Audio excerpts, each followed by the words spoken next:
오늘 우리에게 주신 하나님 말씀은 잠언 11장, 잠언서 11장입니다. 23절부터 31절까지 말씀을 보도록 하겠습니다.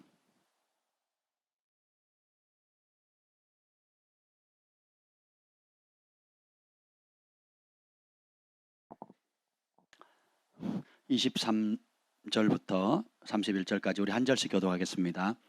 의인의 소원은 오직 선하나 악인의 소망은 진노를 이루느니라. 흩어 구제하여도 더욱 부하게 되는 일이 있나니 과도히 아껴도 가난하게 될 뿐이니라. 부재를 좋아하는 자는 풍족하여질 것이요 남을 윤택하게 하는 자는 자기도 윤탁하여 지리라. 곡식을 내놓지 아니하는 자는 백성에게 저주를 받을 것이나 파는 자는 그의 머리에 복이 임하리라. 선을 간절히 구하는 자는 은총을 얻으려니와 악을 더듬어 찾는 자에게는 악이 임하니라. 자기의 재물을 의지하는 자는 패망하려니와 의인은 푸른 잎사귀 같아서 번성하리라. 자기 집을 해롭게 하는 자의 소득은 바람이라. 미련한 자의 마음이 지혜로운 자의 종이 되리라. 의인의 열매는 생명나무라. 지혜로운 자는 사람을 얻느니라. 다 같이요. 보라, 의인이라도 이 세상에서 보응을 받겠거늘 하물며 악인과 죄인이리요. 아멘. 성령 하나님 환영합니다. 오늘도 주께서 말씀 가운데 역사하실 것을 기대합니다. 하나님 생명의 말씀으로 역사하여 주시옵소서. 주님 친히 이곳 가운데 임하시고 영원히 우리를 통치하여 주시옵소서. 여호와 영이 나를 통해 말씀하시며 그 말씀이 내 혀에 뜨다이는 은혜를 부어 주시옵소서. 오늘도 실시간으로 함께 원근각처에서 예배드리는 사모하는 주의 모든 심령들 주님 성령님 이 시간 찾아가 주셔서 말씀하여 주시옵소서. 병상에서 또 회복 가운데 있는 우리 윤재현 목사님 주의 긍휼과 사랑으로 붙잡아 주시고 부르심의 자리로 회복시켜 주시옵소서.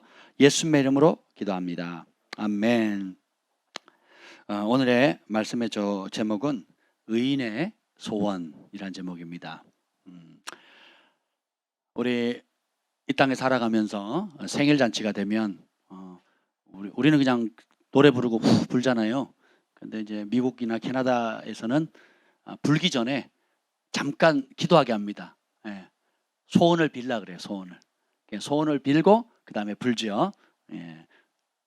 우리 어릴 때 꿈을 꾸잖아요. 예. 꿈을 꾸면서 내가 커서 이렇게 됐으면 좋겠다, 저렇게 되었으면 좋겠다 하며 마음의 소원을 열망을 품습니다. 그런데 하나님께서 친히 사랑하는 하나님의 백성들에게도 동일한 소원을 주시거든요. 특별히 빌립보서에 보면 너희 마음 가운데 소원을 두시고 행하시는 분이 하나님이시라 그랬거든요. 그걸 오해하시면 안 돼요. 내가 원하는 것이 하나님의 뜻이다라고 생각하시면 안 돼요. 따라합시다. 성령 안에, 예수님 안에, 말씀 안에, 말씀 안에, 성령 안에, 예수님 안에, 그리스도 안에서 품는 소원이에요. 그런 평강이 있습니다. 그리고 성령께서 인쳐주시고 그걸 할 수 있는 지혜를 주십니다. 만남을 허락해 주시고 귀의 문들을 열어주시고 후원해 주세요. 왜냐하면 태초 이전부터 그건 하나님의 꿈이었고 우리를 향하신 하나님의 가장 아름다운 계획이거든요. 그걸 발견하면 복을 받습니다. 우리 예수님의 핏값으로 의인이 됐잖아요. 그럼 구약에도 하나님을 경외하는 사람을 의인이라고 하는데 특별히 잠언의 솔로몬이 인생을 살면서 발견한 진리 중에 하나가 이겁니다. 하나님이 가르쳐주신 진리가 뭐냐면 의인의 소원은 오직 선하다 이렇게요. 이 선하다는 토부라는 말이 하나님께서 태초에 하나님의 선지를 창조하시고 보시기에 좋았더라 하는 그 말하고 똑같은 거거든요. 그러면 23절부터 31절은 다 무엇에 관한 얘기냐? 재물과 구제에 관한 내용입니다. 그러면 의인의 소원 오직 선하나 반대로 악인의 소망은 하나님의 진노를 가져온다는 거예요. 여러분이 어떤 소원, 어떤 꿈을 가져야 될지 굉장히 중요하죠. 그러면 의인의 소원과 악인의 소망의 차이가 뭘까? 각자 자기가 진짜 원하는 것을 소원하게 되잖아요. 이 소원이란 단어가 아주 재밌습니다. 그 히브리어로는 제가 안 적었어요. 근데 뜻만 적었습니다. 뭐 해봤자 저도 헷갈리고 여러분도 어렵습니다. 네, 히브리어 뜻이 뭐냐면 그냥 우리가 바라는 어떤 위시가 아니라 열망이란 뜻이에요. 그러니까 어떤 열망이냐? 지나치도록 혹은 탐욕스러우리만큼 그래서 이 긍정적으로 쓰이면 이 단어가 소원이란 단어로 쓰이지만 부정적으로 쓰이면 탐욕이란 뜻으로 쓰입니다. 그러니까 너무 원하기 때문에, 너무 간절히 원하기 때문에 그냥 빼는 게 없어요. 나 이거 아니면 못 살아. 이거 아니면 죽을 거야. 감이 오시죠? 여러분이 어딘가 뭔가 중독됐을 때 좋은 쪽이든 나쁜 쪽이든 남자가 여자에게, 여자가 남자에게, 혹은 스포츠에게, 돈에게 뭐 각종 중독이 됐을 때 막 그걸 간절히 원할 때 있잖아요. 그것 때문에 난 죽을래. 그것 때문에 돈을 다 써도 좋아. 그것 때문에 몸이 다쳐도 괜찮아. 할 정도로 막 지나치리만큼 거기에 그냥 완전히 집착하는 상태. 예, 그 단어입니다. 그 단어. 그래서 의인의 소원할 때 그 소원이 그런 열정을 말하는 거예요. 하나님을 향한 열정, 하나님 안에서 발견한 열정, 하나님의 영이 내 안에서 일으키는 열정, 이거예요. 그래서 성령께서 오시면 오순절날 성령이 임했어요. 그래서 사람들이 우리가 어찌할꼬 주 예수를 믿으라, 회개하라, 그 다음에 약속한 성령을 받으라. 그래서 불을 받았어요. 방언도 합니다. 예언도 합니다. 끝! 치 아니죠. 불을 받고 성령이 말하게 하심을 따라 다른 언어로 말하기 시작하고 예언하고, 그 다음에 수많은 사람들이 회개하고 주께로 돌아온 결과 사람들이 자발적으로 한 게 뭐예요? 자기 재산을 팔아서 어떻게 해요? 구제하죠. 그래서 그 성중에 핍절한 자가, 가난한 자가 없었더라. 한 도시의 가난을 예루살렘의 가난을 없애버리는 거예요. 이게 부흥인 겁니다. 그래서 영적인 것은 나만의 개인적인 영적인 체험으로 끝나는 것이 아니라 천국을 맛봤으면 이 땅을 천국으로 만들어요. 삭개오가 주님을 만나니까 주님이 아무 소리 안 했잖아요. 또 나 따라오려면 구원받으려면 재산 절반 팔아야 되고 착복한 거 4배로 갚아, 그 다음에 따라와, 그러지 않으시거든요. 예수님 자체가 천국이잖아요. 예수님의 인격 자체가 천국이잖아요. 그분이 마을 전체가 공개적으로 말하는 죄인의 집에 스스로 찾아오셨다고요. 그죠? 감동을 받는 겁니다. 다른 사람이 아무리 돈밖에 모르는 인간, 온갖 욕을 다 하고 저희는 죄인의 집이고 죄인들만 친구들이고 매국노고 민족이 피 빨아먹는 거머리 같은 존재고 해도 눈 하나 깜딱 안 하던 사람이에요. 세리들 중에 세리 짱이거든요. 세리 짱. 네. 그랬던 사람이 예수님을 만나니까 어떻게 돼요? 내어놓죠. 천국을 경험하게 되면 우리가, 하나님께서 우리를 본래 이 땅에 왜 보내셨는지 눈이 열리는 거예요. 천국을 경험하기 전에는 움켜쥐는 삶이었어요. 철저하게 나를 위한 사람이에요. 어떤 사람이 좋은 사람이에요? 내 말 잘 들어주는 사람. 어떤 하나님이 좋은 하나님이에요? 내 소원 잘 들어주는 사람이에요. 어떤 친구가 좋은 친구예요? 내 비위를 잘 맞춰주는 친구예요. 예. 어떤 남편이 좋은 남편이에요? 내 말 고분고분 잘 듣는. 어떤 아내가 좋은 아내예요? 내 말 잘 들어주는 아내예요. 그 모든 세상에 어떤 회사가 좋은 회사예요? 나한테 잘 맞춰주는 회사인 거예요. 죽을 때까지 그 모드를 안 버리는 거예요. 그럼 세상이 그렇게 호락호락합니까? 뭐 나만 그렇게 생각합니까? 다른 사람도 대부분 자기를 위해다 그러죠. 충돌이 오면 어떻게 해요? 그 회사가 나쁜 회사고, 그 교회가 나쁜 교회고, 그 인간이 나쁜 인간이고, 그 마누라가 나쁜 마누라고, 그 남편이 나쁜 남편인 거죠. 그래서 어디 가도 이리 치고 저리 치고 들이받고 행복이 없는 겁니다. 하나님의 영이 오면, 하나님의 나라, 하나님은 사랑이시라, 천국은 사랑의 나라죠. 예. 사랑은 뭐라고요? 한마디로 주는 겁니다. 그래서 의인의 소원은 선한데 그 선한 내용, 악인의 소망은 진노래래요. 그럼 구체적으로 얘기합니다. 24절 시작. 흩어 구제하여도 더욱 부하게 되는 일이 있나니 과도히 아껴도 가난하게 될 뿐이니라. 자, 의인의 소원이 뭐예요? 흩어 구제하는 겁니다. 그랬더니 어떻게 돼요? 더욱 부해지는 거예요. 말도 안 되는 소리죠. 말도 안 되는 소리예요. 그 다음에 과도히 아껴도 가난하게 된다 그러죠. 아니, 학교에서나 뭐 직장이나 요즘 정부에서도 청년 무슨 통장 만들어주잖아요. 그죠? 이율도 높여가지고 뭐 그걸 시작하자마자 순식간에 다 차버리고. 그래서 나는 뭐 이율이 많아서 돈을 엄청 많이 주는 줄 알았더니 얼마 되지도 않아요. 예, 없는 사람에게 큰 돈인데 뭐 쓸라 그러면 뭐 얼마 되지도 않은 돈인데 순식간에 이자 조금 보통 좀 더 준다니까 막 몰려가지고. 근데 보세요. 세상의 법칙은 아끼면 아끼면 어떻게 된대요? 저축 많이 하면, 아니 세상의 법칙은요, 부자가 되려면 뭐 해야 된대요? 아껴야 되고 안 써야 된다, 그죠? 그죠? 근데 하나님 나라는 어떻게 된대요? 오히려 하나님이 쓰라는데 안 쓰면, 또 과도히 아끼면 어떻게 돼요? 가난하게 되죠. 그리고 삭개오처럼 죄인의 집이라고 낙인 찍혀요. 저기 죄인 간다, 저기 죄인 간다. 저 인간 피해야 돼. 저 거머리 간다, 거머리. 저 매국노 간다. 애들도 놀려요, 애들도. 저 집은 죄인의 집이니까 놀지 마. 저 집 애랑 놀지 마. 학교에 가는데, 예, 우리 주원이는 죄인의 집의 딸이야. 그래서 오지 마. 너 친구랑 어울리지 마. 친구 집에 놀러 온데 누군데? 아무개나 오라 그러는데, 주원이? 죄인의 딸이야, 오지 마. 이런 걸 한번 겪는다고 생각해 보세요. 그럼 우리 죄인들끼리 어울리지 뭐. 그러면 어떻게 해요? 그렇게 사는 거예요. 얼굴 빤빤하게 그렇게 살았는데 결국 진리의 빛이 딱 비춰지니까, 야, 그게 행복이 아니라는 거 알죠.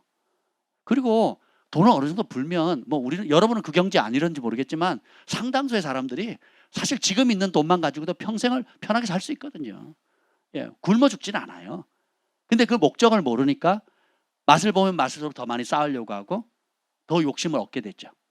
그래서 말세에 너희가 재물을 쌓아도다 화 있다 그랬거든요. 왜냐하면 그 용도대로 그것을 주신 재물 얻을 능력을 누가 주셨어요? 하나님. 여러분 배우셨으니까 알지, 세상 사람들은 알아요, 몰라요? 모르는 거예요. 그 재물 얻을 능력을 하나님 주셨다. 그리고 교만해서 스스로 얻었다 할까봐 신명기 말씀에 기록했잖아요. 그렇게 생각하지 말라고. 하나님이 한순간에 훅 불면 싹 사라지는 겁니다.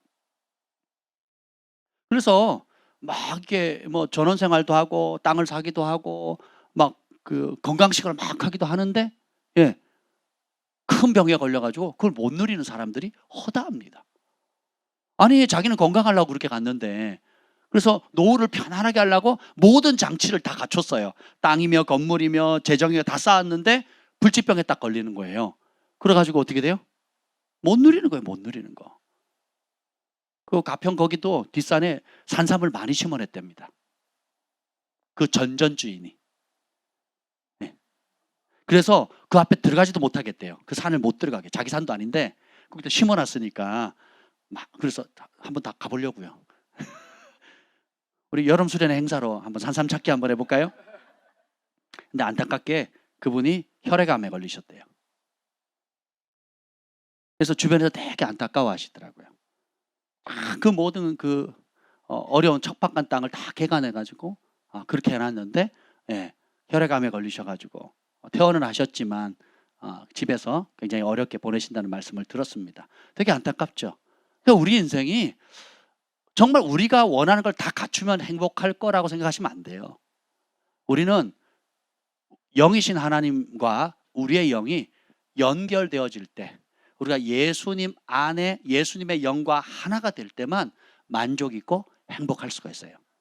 그러면 주님께서 왜 그러한 여러 축복들을 주셨는지가 보이게 되고, 이 땅은 결국은 뭐예요? 하나님 나라의 상을 받을 수 있는 기회의 장이에요. 하나님의 영광을 나타낸 만큼, 그 말씀대로 순종한 만큼, 주께 주신 사명과 부르심을 이룬 만큼 주님께서 아름다운 상을 예비해 놓으신 겁니다.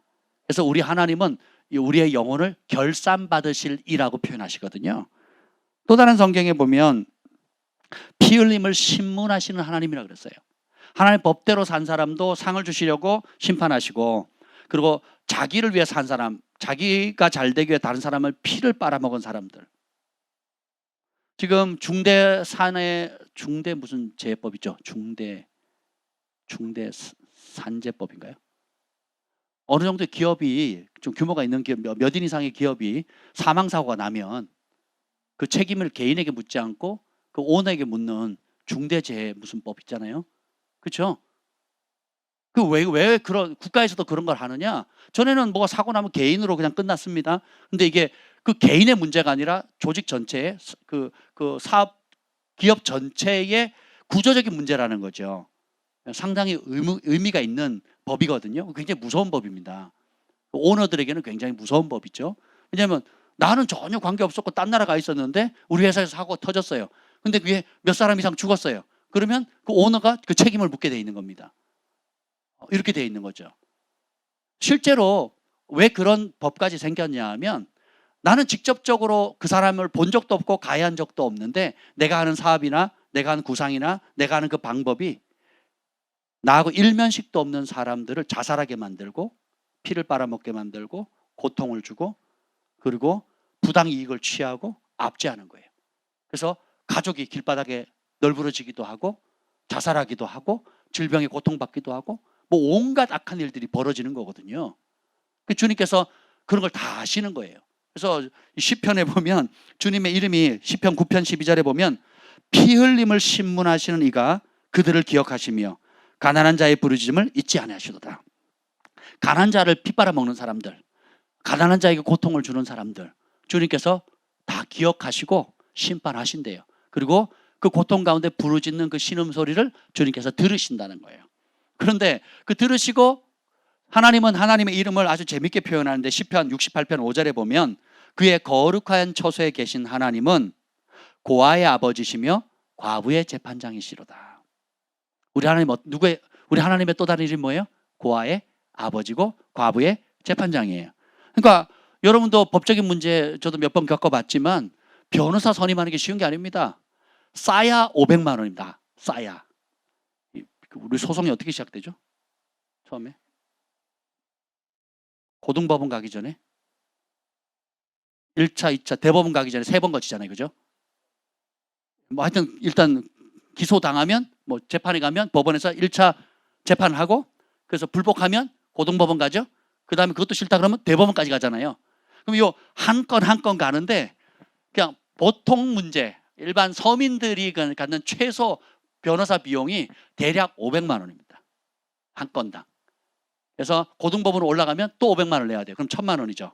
그리고 대법원까지 올라가면 기본 1500만 원이 나가는 거예요. 돈 많이 들죠? 그럼 과부가 소송 억울해도 소송을 할 수 있어요, 없어요? 우리 서민도 지금 그 돈대로 하라면 그냥 손해보고 말지 뭐. 500만 원, 1000만 원 들여서 수익이 나지 않는 건들에 대해서는 말도 못 꺼내는 거 말도 못 꺼내는 거예요. 고리대금업 하는 사람들 보세요. 학생들, 돈 없는 사람들, 가난한 사람들 20만 원, 30만 원 빌려주고 일주일 만에 그 뭐 몇 프로? 수백 프로, 수천 프로 막 떼가잖아요. 고리대금업은요, 여러분 지옥 갑니다, 지옥. 성격이 엄격히 금하는 거거든요. 근데 보세요, 하나님께서 어떻게 해요? 그런 피 흘림을 신문하신 이런 내가 직접적으로 뭔가를 하지 않는다 할지라도 그런 기업들 그리고 많은 사람들을 돌보는 위치에 영향력 있는 사람들은 그 책임이 더 막중하다라는 것입니다. 그래서 여러분이 대기업이 뭐 여러 아름다운 것들을 하고 국가에 이바지하는 것도 많지만 또 반대로 뭐예요? 못된 짓도 많이 하거든요. 가정을 파괴시키고 직접적으로 일면식도 없지만 많은 사회에 불이한 일들을 행하고 하청업체에 한번 여러분 한번 상황을 한번 물어보세요. 하청의 하청 한번 직접 경험하시잖아요, 그죠? 그 대기업에서 더 이상 주문 안 한다. 그럼 끝나는 겁니다. 그러면 몇 개가 문을 닫을 수도 있어요. 중소기업 몇 개가 문을 닫을 수도 있습니다. 그리고 어떻게 해요? 현금을 안 주고 물건을 가져가는데 현금을 안 주고 어음을 주죠. 그리고 어음도 제때 안 줘요. 그러면 흑자도산하는 거예요. 그 기업이 잘 되는데 돈을 안 주니까 어떻게 돼요? 흑자도산할 경우도 많아요. 일부러 그런다니까, 일부러. 혹은 도산시켜놓고 그 기업을 사버려요, 대기업에서. 뭐 이런 형태. 이런 피 흘리는 것들, 주님께서 다 보신다는 거예요. 근데 보세요. 이런 고아의 아버지들, 이런 과부의 재판장 되시는 그 하나님께서 누구를 통해서 신원해 주실까요? 누구를 통해서 고아를 먹이고 누구를 통해서 과부들을 재판을 해주겠습니까? 의인을 통해서요. 그것을 하나님의 마음이 거기 가 있다는 걸 알기 때문에 그 하나님의 영을 받는 우리도 어떻게 해요? 그 마음이 하나님의 마음이 고아에게 가 있기 때문에 우리도 고아에게 가 있고 과부에게 가 있기 때문에 과부에게 가 있고 각 극빈자라든지 연약한 사람들에게 주님의 마음이 가 있기 때문에 그들의 부르짖음을 주님이 들으시고 주님께서 응답해줄 주님의 응답의 통로가 될 사람을 찾고 계신다는 거예요. 그래서 하나님께서 겸손과 여호와를 경외하는 자들에게 첫 번째로 재물을 주신 이유가예요. 그겁니다. 복을 주시는 이유가 그거예요. 하나님의 영광을 나타내고 사람들의 생명을 살리라는 겁니다. 성경의 원리는 너무 명백해요. 그래서 보면 흩어 구제하는 자는 더욱 부해진대요. 이게 하나님 정하신 법칙이에요. 구제를 좋아하면 25절 시작. 구제를 좋아하는 자는 풍족하여질 것이요 남을 윤택하게 하는 자는 자기도 윤택하여지리라. 제가 밴쿠버에 있을 때 그 저희 교회가 그 밴쿠버 마약 거리가 헤이스튼 거리라고 있어요. 밴쿠버 다운타운에 헤이스튼 거리라 그 거기는 다운타운이 얼마나 아름답습니까? 정말 아름답거든요. 천당 밑이라 해서 992당이라 그러는데 정말 아름다운 곳인데 거기가 마약 거리가 있어요. 그리고 동성애자 거리가 있고. 근데 마약 거리 가보면 진짜 영화 같아요, 영화. 사람들이 전부 다 좀비들이 걸어다녀요, 좀비들이. 경찰차도 있어요. 경찰이 보는 앞에서 마약하고 뭐 다 합니다. 근데 그냥 냅둬요. 그냥 다른 사람에게 무력이나 위협을 가하지 않으면 그냥 내버려 둡니다. 그래서 헤이스팅 거리에 딱 들어오면 죽어서 다 나갑니다. 그게 마지막 종착지예요. 근데 저희 교회가, 제가 섬기던 교회가 정기적으로 이제 거기 가서 도왔습니다. 음식을 하고 진짜 맛있는 음식을 해서 먹이고 입히고 예배 드리고 기도해주고 그랬었거든요. 그러면 매주 정기적으로 하려면 사람이 필요하잖아요. 그리고 먹이려면 재정이 필요하잖아요. 제가 유학생이었는데 그 헤이스튼 길 마약 중독자들을 먹이는 그 음식이요, 제가 일주일에 한 번 먹을까 말까 한 아주 맛있는 음식입니다. 그리고 얼마나 풍성하게 주는지 몰라요. 그래서 그 일을 저희 교회가 섬겼고, 또 다른 그걸 전문적으로 하는 또 그 사역자가 계셨어요. 그래서 연합해가지고 했는데 그 재정이 필요하니까 바자회도 열고 또 정기적으로 가고 순번 정해가지고 이렇게 다녔는데 되게 감동스러웠습니다. 가니까 배우는 게 참 많았죠. 그래서 매주 이제 그걸 나가는데, 그러면 그게 들어가는 재정이 꽤 필요하잖아요. 그리고 사람도 필요하고, 그럼 또 이동하려면 차도 필요하고, 그리고 정기적으로 하려니까 시간도 내야 되고요. 근데 참 그 일을 하니까요, 교회에 먹을 것이 안 떨어집니다. 교회 전체에. 그리고 바자회를 하잖아요. 그러면 어디서 알고 동서남북에서 물건을 보내주는 거예요. 보내준 그 물건들, 또 기업체에서 또 이렇게 유통기한이 얼마 남지 않은 거라든지 그런 음식, 신선 재료라든지 이런 것들도 보내줍니다. 그래서 제가 자몽을 못 먹었거든요. 자몽을 먹으면 잘자자에다 꿈몽자잖아요. 자면 꿈을 꾼다. 그래서 자몽이잖아요. 못 먹었었어요. 근데 그 헤이스턴 길이 사역을 하시는 분이 또 한국분 여자 목사님이셨어요. 중국분하고 결혼해가지고 하시는 여자 목사님인데 아주 대단한 호걸이었어, 호걸. 정말 부드러우면서도 대장이었거든요.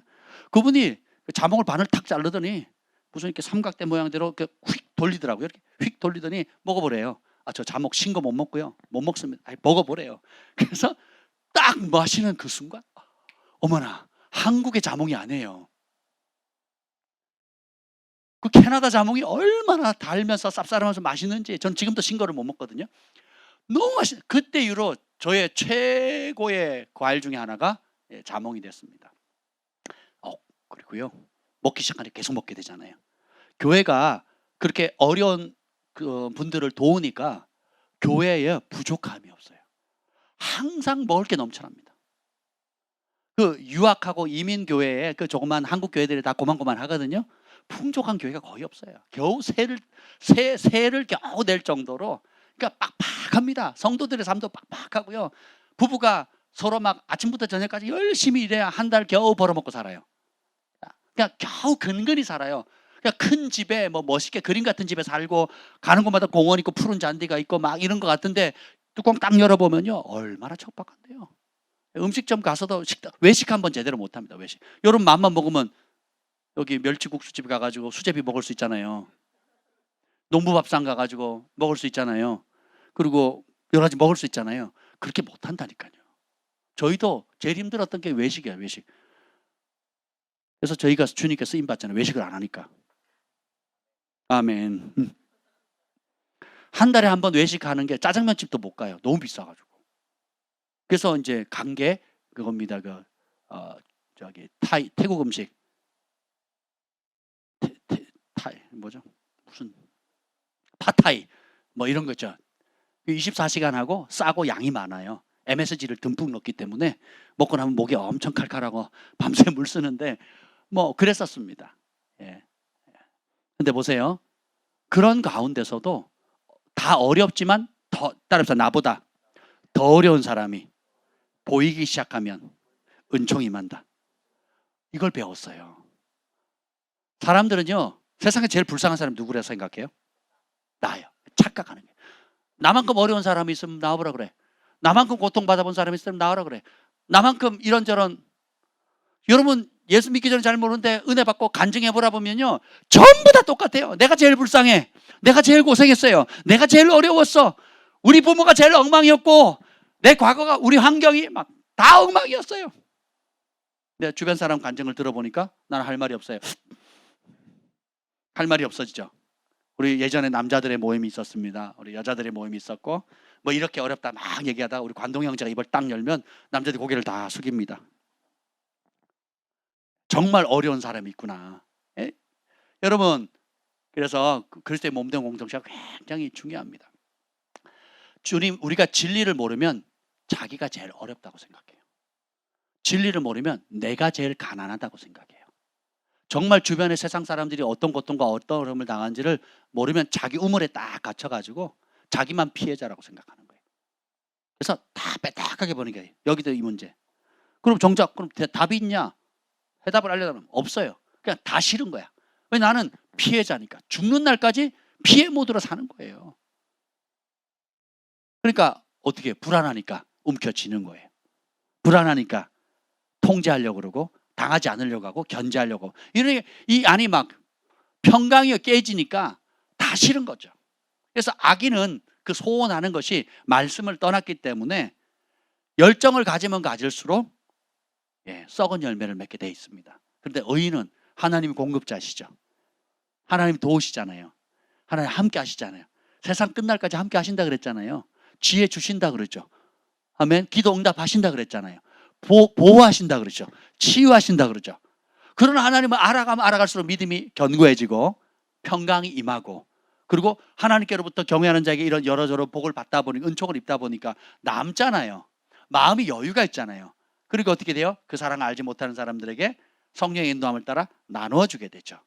그럼 나누어 주면 주님께서 어떻게 해요? 씨앗을, 주님의 입장에서 보면 씨앗을 뿌린 거잖아요.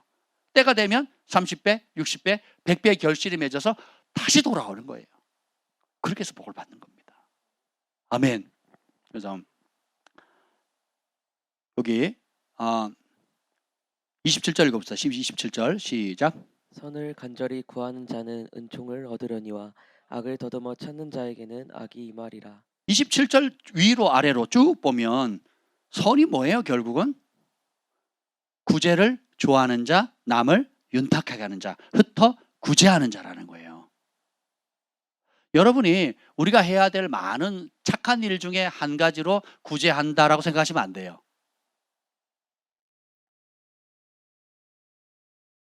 구제라는 것은 내가 가지고 있는 나의 소중한 소유물 가운데 아끼는 거 있죠.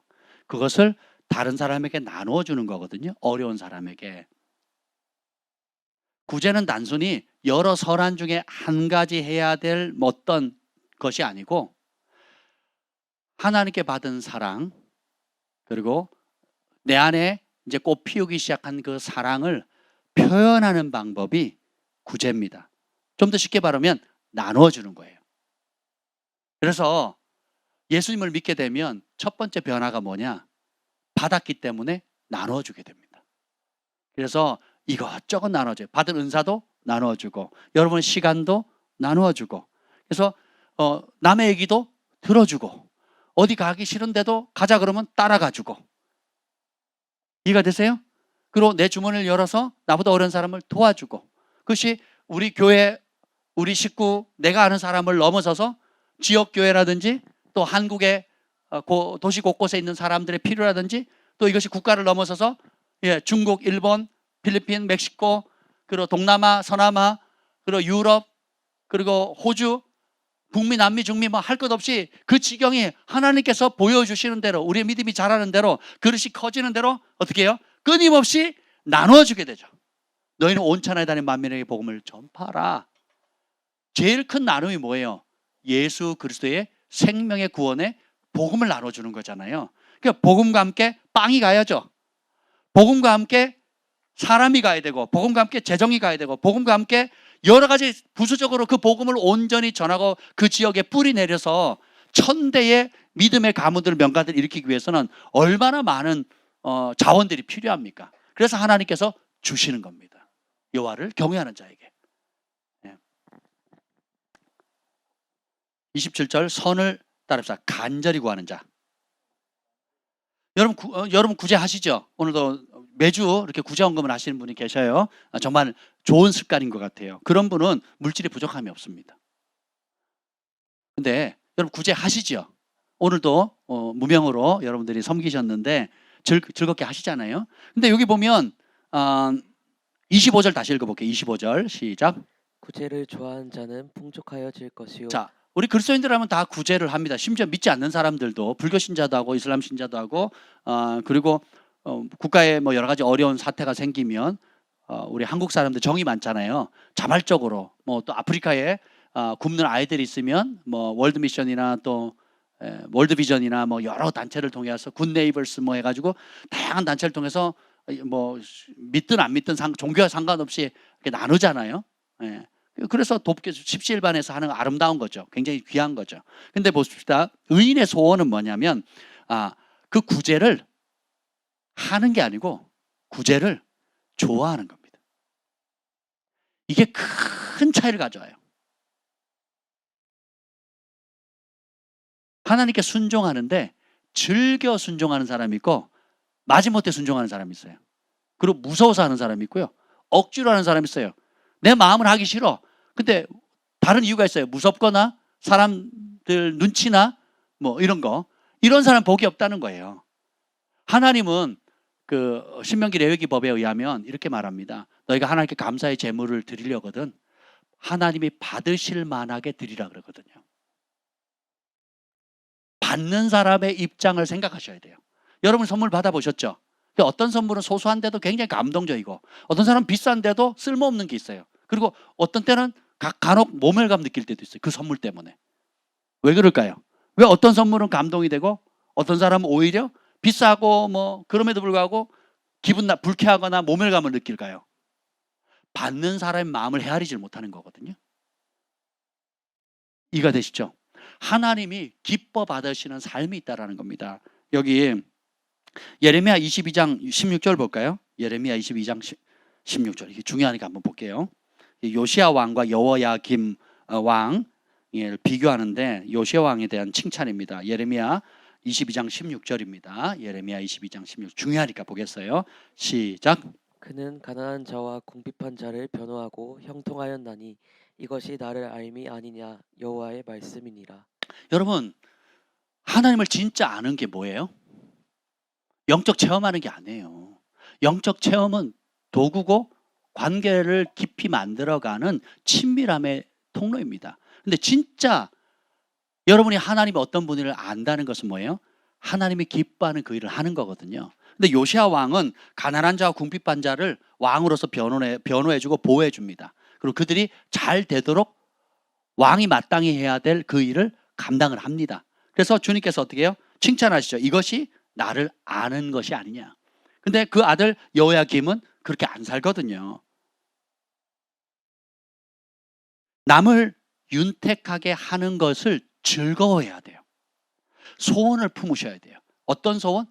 지나치도록 미치도록 좀 집착을 갖다 싶을 정도로 그 일에 열정을 쏟는 거죠.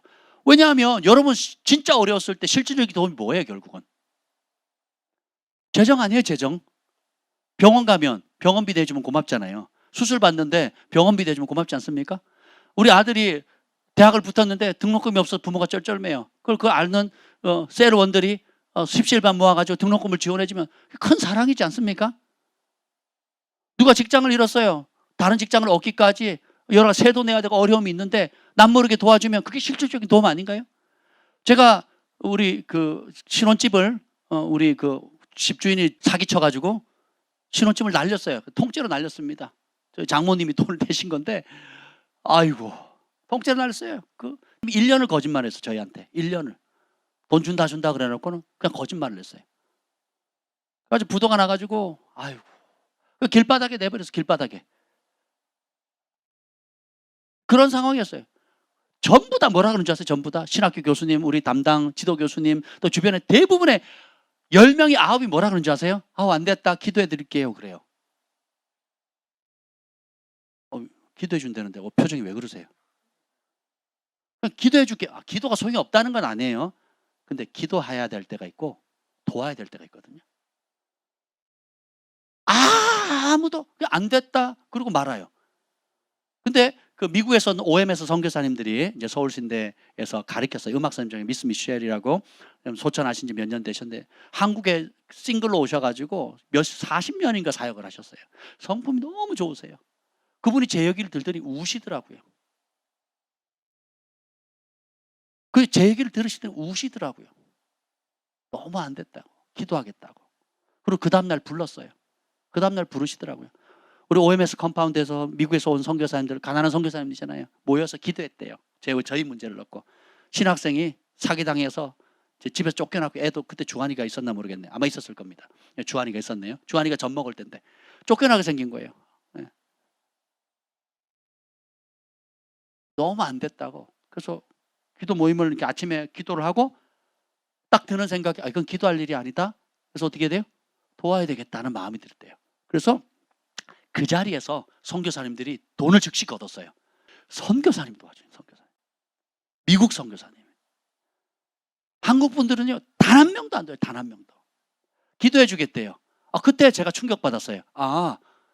기도가 힘이 있습니다. 그리고 계속 기도해야 돼요.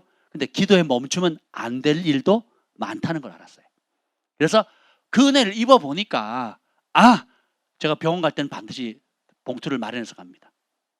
불신자를 방문할 때도 할 수만 있다면 실질적으로 얼마라도 제가 돈을 마련해서 가져갑니다. 그리고 그런 어려운 사람들이 있으면 기도를 하는데 어떻게 기도하느냐, 하나님, 내가 저 부분들의 실질적인 어려움을 실질적으로 도울 수 있는 기도 응답이 되게 해주세요. 이해가 되세요? 요시아가 보면 가난한 자, 궁핍한 자를 그냥 왕으로서 그냥 적당히 대한 게 아니라 그들의 억울한 송사를 다 들어주거든요. 그래서 그것을 풀어줍니다. 법적인 문제, 여러 가지 문제, 집이 법적인 문제 딱 걸려버리면 어떻게 됩니까?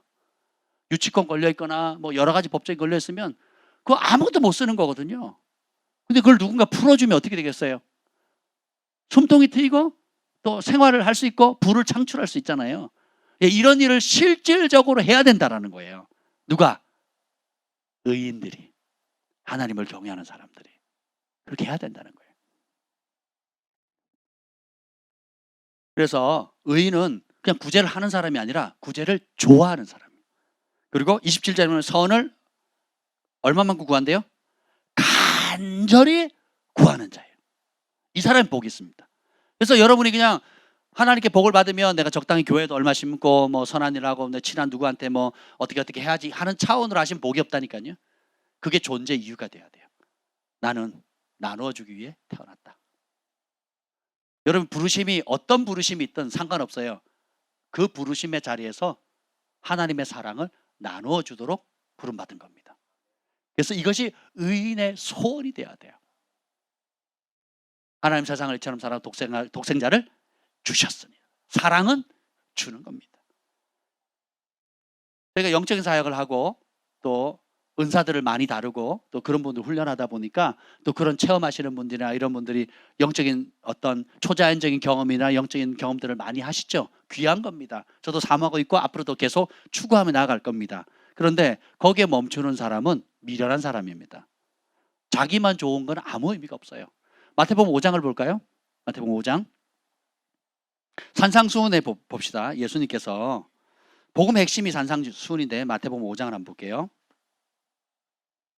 마태복음 5장 우리의 부르심을 얘기합니다.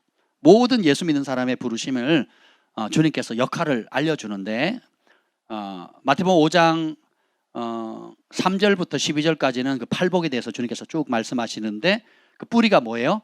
마음이에요. 마음의 모판이 주님께서 전부 다 마음을 다루시고 그 다음에 실질적으로는 이 땅에 하나님께서 우리를 파송하신 공통된 사명이 뭐냐 했을 때 13절 시작. 너희는 세상의 소금이니 소금이 만일 그 맛을 잃으면 무엇으로 짜게 하리요. 후에는 아무 쓸데없어 다만 밖에 버려져 사람에게 밟힐 뿐이니 14절. 너희는 세상의 빛이라. 산 위에 있는 동네가 숨겨지지 못할 것이요. 자, 소금과 세상의, 그러니까 어떤 소금? 세상의 소금이고 어떤 빛? 세상의 빛이에요. 근데 소금과 빛의 공통 분모가 뭐냐면 누구에게 맛을 내야 돼요? 사람에게. 빛은 누굴 비춰야 돼요? 16절에 보면 사람 앞에, 15절에 집안 모든 사람에게 비치는 거예요. 마태복음 5장 3절부터 12절에 보면 심령이 가난한 자는 천국이 그들의 것이다. 그리고 하나님을 볼 것이다. 하늘의 상급이 클 거다. 하면서 이 마음 바탕이 하나님을 가득 찼다 해서 말해놓고는 실질적인 사명, 세상의 빛과 소금의 역할이 결국은 어디에게 종착돼요? 하나님의 마음으로 시작해서 사람으로 끝납니다. 우리가 갖는 모든 영적인 체험, 은사들, 하나님 주신 축복이 하나님과 나 사이에 단둘이 영적인 체험으로 느끼는 것은 반쪽짜리예요. 그건 하나님 누군지를 모르는 거예요. 소금과 빛, 소금이 들어가지 않으면 음식이 맛이 없잖아요. 그러니까 반드시 들어가서 맛을 내야 돼요. 맛이 없는 세상에 맛을 내야 되고, 빛은 뭐예요? 어둠 가운데 드러내야 되죠. 결국은 이 모든 종착점이 13절에 줄을 치세요. 사람에게. 15절에도 집안 모든 사람에게. 16절 너희 빛이 사람 앞에 비치게. 주께서 많은 어린 신앙을 가지고 있는 사람은 자기밖에 모릅니다. 자기 얘기 들어줘야 되고 자기 스타일 맞춰줘야 됩니다. 그래서 나한테 잘 맞춰주는 교회가 좋은 교회고 내 비율을 잘 맞춰주는 사람이 좋은 사람인 거예요. 근데 나한테 바른 소리 하거나 또 내가 원치 않는 것들을 하면 그 사람 좋은 사람이 아니라고 생각합니다. 그렇지 않아요. 우리는 철저하게 섬기러, 예수님이 섬김을 받으러 온 게 아니라 섬기러 오셨듯이 우리의 존재도 영적으로 어린아이를 벗어나고 청소년기가 장년기가 이래 되면 철저하게 뭐예요? 섬기는 겁니다. 사람에게 비춰야 되고 사람을 섬겨야 되고 사람에게 나눠줘야 되고, 그렇게 하지 않으면 누구에게 밟혀요? 사람에게 밟힙니다. 그래서 우리는 사람에게 유익한 존재가 되든지 사람에게 밟히든지. 삼손이 부르심의 자리에 있을 때는 막 전쟁에 승리하잖아요. 그래서 원수들이 벌벌 떠는 그런 사사로서 이스라엘의 구원자 역할을 하는데, 그가 죄의 한계치, 하나님의 허용치를 넘어서는 범위로 나가니까 어떻게 해요? 원수 마귀가 적이 죽었다, 이제 힘없다고 하는 게 아니라 어떻게 해요? 눈을 빼버리죠. 소금이 소금 역할을 못하면요, 밟아버리는 거예요. 사단이 어둠의 나라에 자기 왕국에 치명적일수록 그 사람이 부르심의 자리에 안 가면 내버려 두는 게 아니라, 휴전하는 게 아니라 아예 다시 싹이 일하지 못하도록 잔혹하게 밟아버리는 거예요. 여러분 주변에 하나님 한때 존귀하게 쓰임받았다가 그 다음에 사명을 다해서 쉬는 사람이 있고 사명이 있는데 포기하는 사람이 있거든요. 그 사명을 다하고 쉬는 사람은 은총이 따릅니다. 근데 사명을 다하지 않고 이런저런 이유로 그만둬 버리면 원수 마귀가 가만히 냅둬요? 밟아버리는 거예요. 사람들이 짓밟아버립니다. 아침에 제가 조기축구를 하잖아요. 한번 나와보세요. 저의 활약을 보여드릴 수 있습니다. 똑같이 잘못을 해도요, 다른 사람은 허허하고 넘어갑니다. 근데 제가 잘못하면 목사님이 왜 그러세요? 뭐 말 한마디, 목사님이 그런 말을 하세요? 지네들은 더 심한 욕을 하면서. 그 기대치가 달라요. 기대치가. 아니 목사님이 우기세요? 막 이래요. 아니 스포츠는 스포츠인 거지. 저는 분명히 골 들어갔다고 생각하는데 안 들어갔다고 그러잖아요. 그럼 저 들어갔다고 얘기하는데 왜 우기냐요, 목사님이. 기준이 달라. 여러분도 마찬가지죠. 똑같이 욕하다가도 나중에 기분 좋게 막 하다가 뒷담화 가잖아요. 뭐라고 합니까? 교회 다니는 게 다 똑같아? 이러거든요. 다른 걸 기대하고 있다는 거예요. 그리고 똑같이 문제 속에 빠져서 같이 막 불평하고 원망하면 그때는 속이 시어 후련할지 몰라도 뒤에서는 어떻게 해요? 소금이 맛을 잃었기 때문에 밟히게 되거든요. 반대로 그럼에도 왜 술 안 마셔? 왜 이렇게 안 해? 무슨 낙으로 살아? 아유 고리타분해. 막 온갖 소리를 다 듣지만 버티고 사랑하고 온유하게 딱 대하고 나면 뒤에 가서 역시 달라. 역시 정직해. 야, 맡기면 돌아보지 않아도 돼. 하고 칭찬을 받아요. 그게 여러분이 해야 될 역할인 겁니다. 아멘. 그래서 포인트는 우리가 받는 모든 신비한 것들, 영적인 체험들, 이런 모든 것들이 소중하고 귀한데 거기서 멈추면 안 된다는 거예요. 거기서 멈춰서 그 세계에 못 나오는 사람들이 너무 많아요. 그럼 뭐예요? 꽃만 화려한 거예요. 열매가 없습니다. 결국 뭐예요? 하나님의 마음으로 시작했다가 사람을 향한 마음으로 끝나는 거예요. 이게 복음입니다. 하나님이 하나님만 사랑했다면 천사를 보내거나 천사들하고 하늘에 살면 되지. 왜 피곤하게 이 땅에 오셔가지고 육신의 몸을 입고 와가지고 호산나 호산나 외치던 사람, 자기 비위 안 맞춰주니까 어떻게 해요? 침 뱉고 돌 던지고 십자가 못 박아 죽이는 그런 우리 같은 짐승도 그런 짓 안 하잖아요. 짐승보다 더 못된 짓을 하는 우리를 위해서 오셨을까요? 왜 죽으셨을까요? 십자가에 처참하게 죽으셨을까요? 이게 사랑이거든요. 그래서 우리가 성경이 말하는 진짜 사랑 배우고 싶죠? 사람하고 부딪혀서 이겨내야 돼요. 사람하고 부딪혀서 인내해야 됩니다. 사람하고 부딪힐 때 품을 수 있는 능력이 있어야 돼요. 주님이 그때 오는 고통, 아픔, 눈물, 인내 다 보세요. 그리고 상을 주신다니까요. 그때 흘린 눈물을 닦아주신다고요. 나 때문에 그랬구나. 복음 때문에 그랬구나. 그게 진짜 사랑이거든요. 근데 이걸 모르면 이 사람도 나쁘고 저 사람도 나쁘고 이 학교도 나쁘고 저 직장도 나쁘고 뭐 다 나빠. 시부모도 나쁘고 뭐도 나쁘고. 그렇지 뭐. 여러분 마음에 드는 사람 누가 있어요? 아니 제가 부모지만 우리 자녀들 다 만족을 못 시키고 우리 부모님이 저를 사랑해서 여러 가지 희생을 많이 치르셨지만 저 지금까지도 내리 사랑을 하시니 부모님도 제 비위를 못 맞추는데 누가 내 비위를 맞춰요? 죽는 날까지 못 맞춰요. 직장은, 사회는, 학교는 어딜 가도 그 생각을 바꾸지 않는 한 여러분 죽는 날까지 피해자고 그리고 자기 연민에 빠지고 세상을 투덜투덜하면서 자기도 답도 없고 해답도 없는 맛을 잃은 소금이 되는 거예요. 그럼 밟히거든요. 근데 그때 맞아요. 인식을 합니다. 그게 문제가 맞아요. 따라서 그래서 하나님께서 나를 여기에 보내셨다. 하나님 답이 뭡니까? 저에겐 답이 없습니다. 하나님 알려주세요. 저에게는 지혜가 없습니다. 하나님 지혜를 주세요. 저에는 해답이 없습니다. 주님이 도와주세요. 주님이 은혜를 주세요. 이 직장의 이런 나쁜 문화를 천국 문화로 바꾸게 해주세요. 이 학교의 나쁜 문화를 천국 문화로 바꾸게 해주세요. 이 가정의 나쁜 문화를 천국 문화로 바꾸게 해주세요. 세상에 소금과 빛이 되라는 그 사명을 사람들 앞에 비치고 사람들에게 살맛 나는 그 해답이 되게 해주세요. 그게 우리의 기도 제목이 돼야 됩니다. 아멘. 구약이나 신약이나 동일한 하나님이세요. 아멘. 신명기 말씀 보겠습니다. 신명기 15장 4절 볼까요?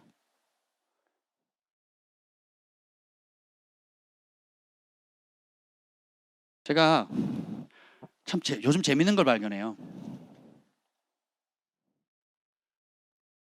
나는 이만하면 살만하고 또 만족한다.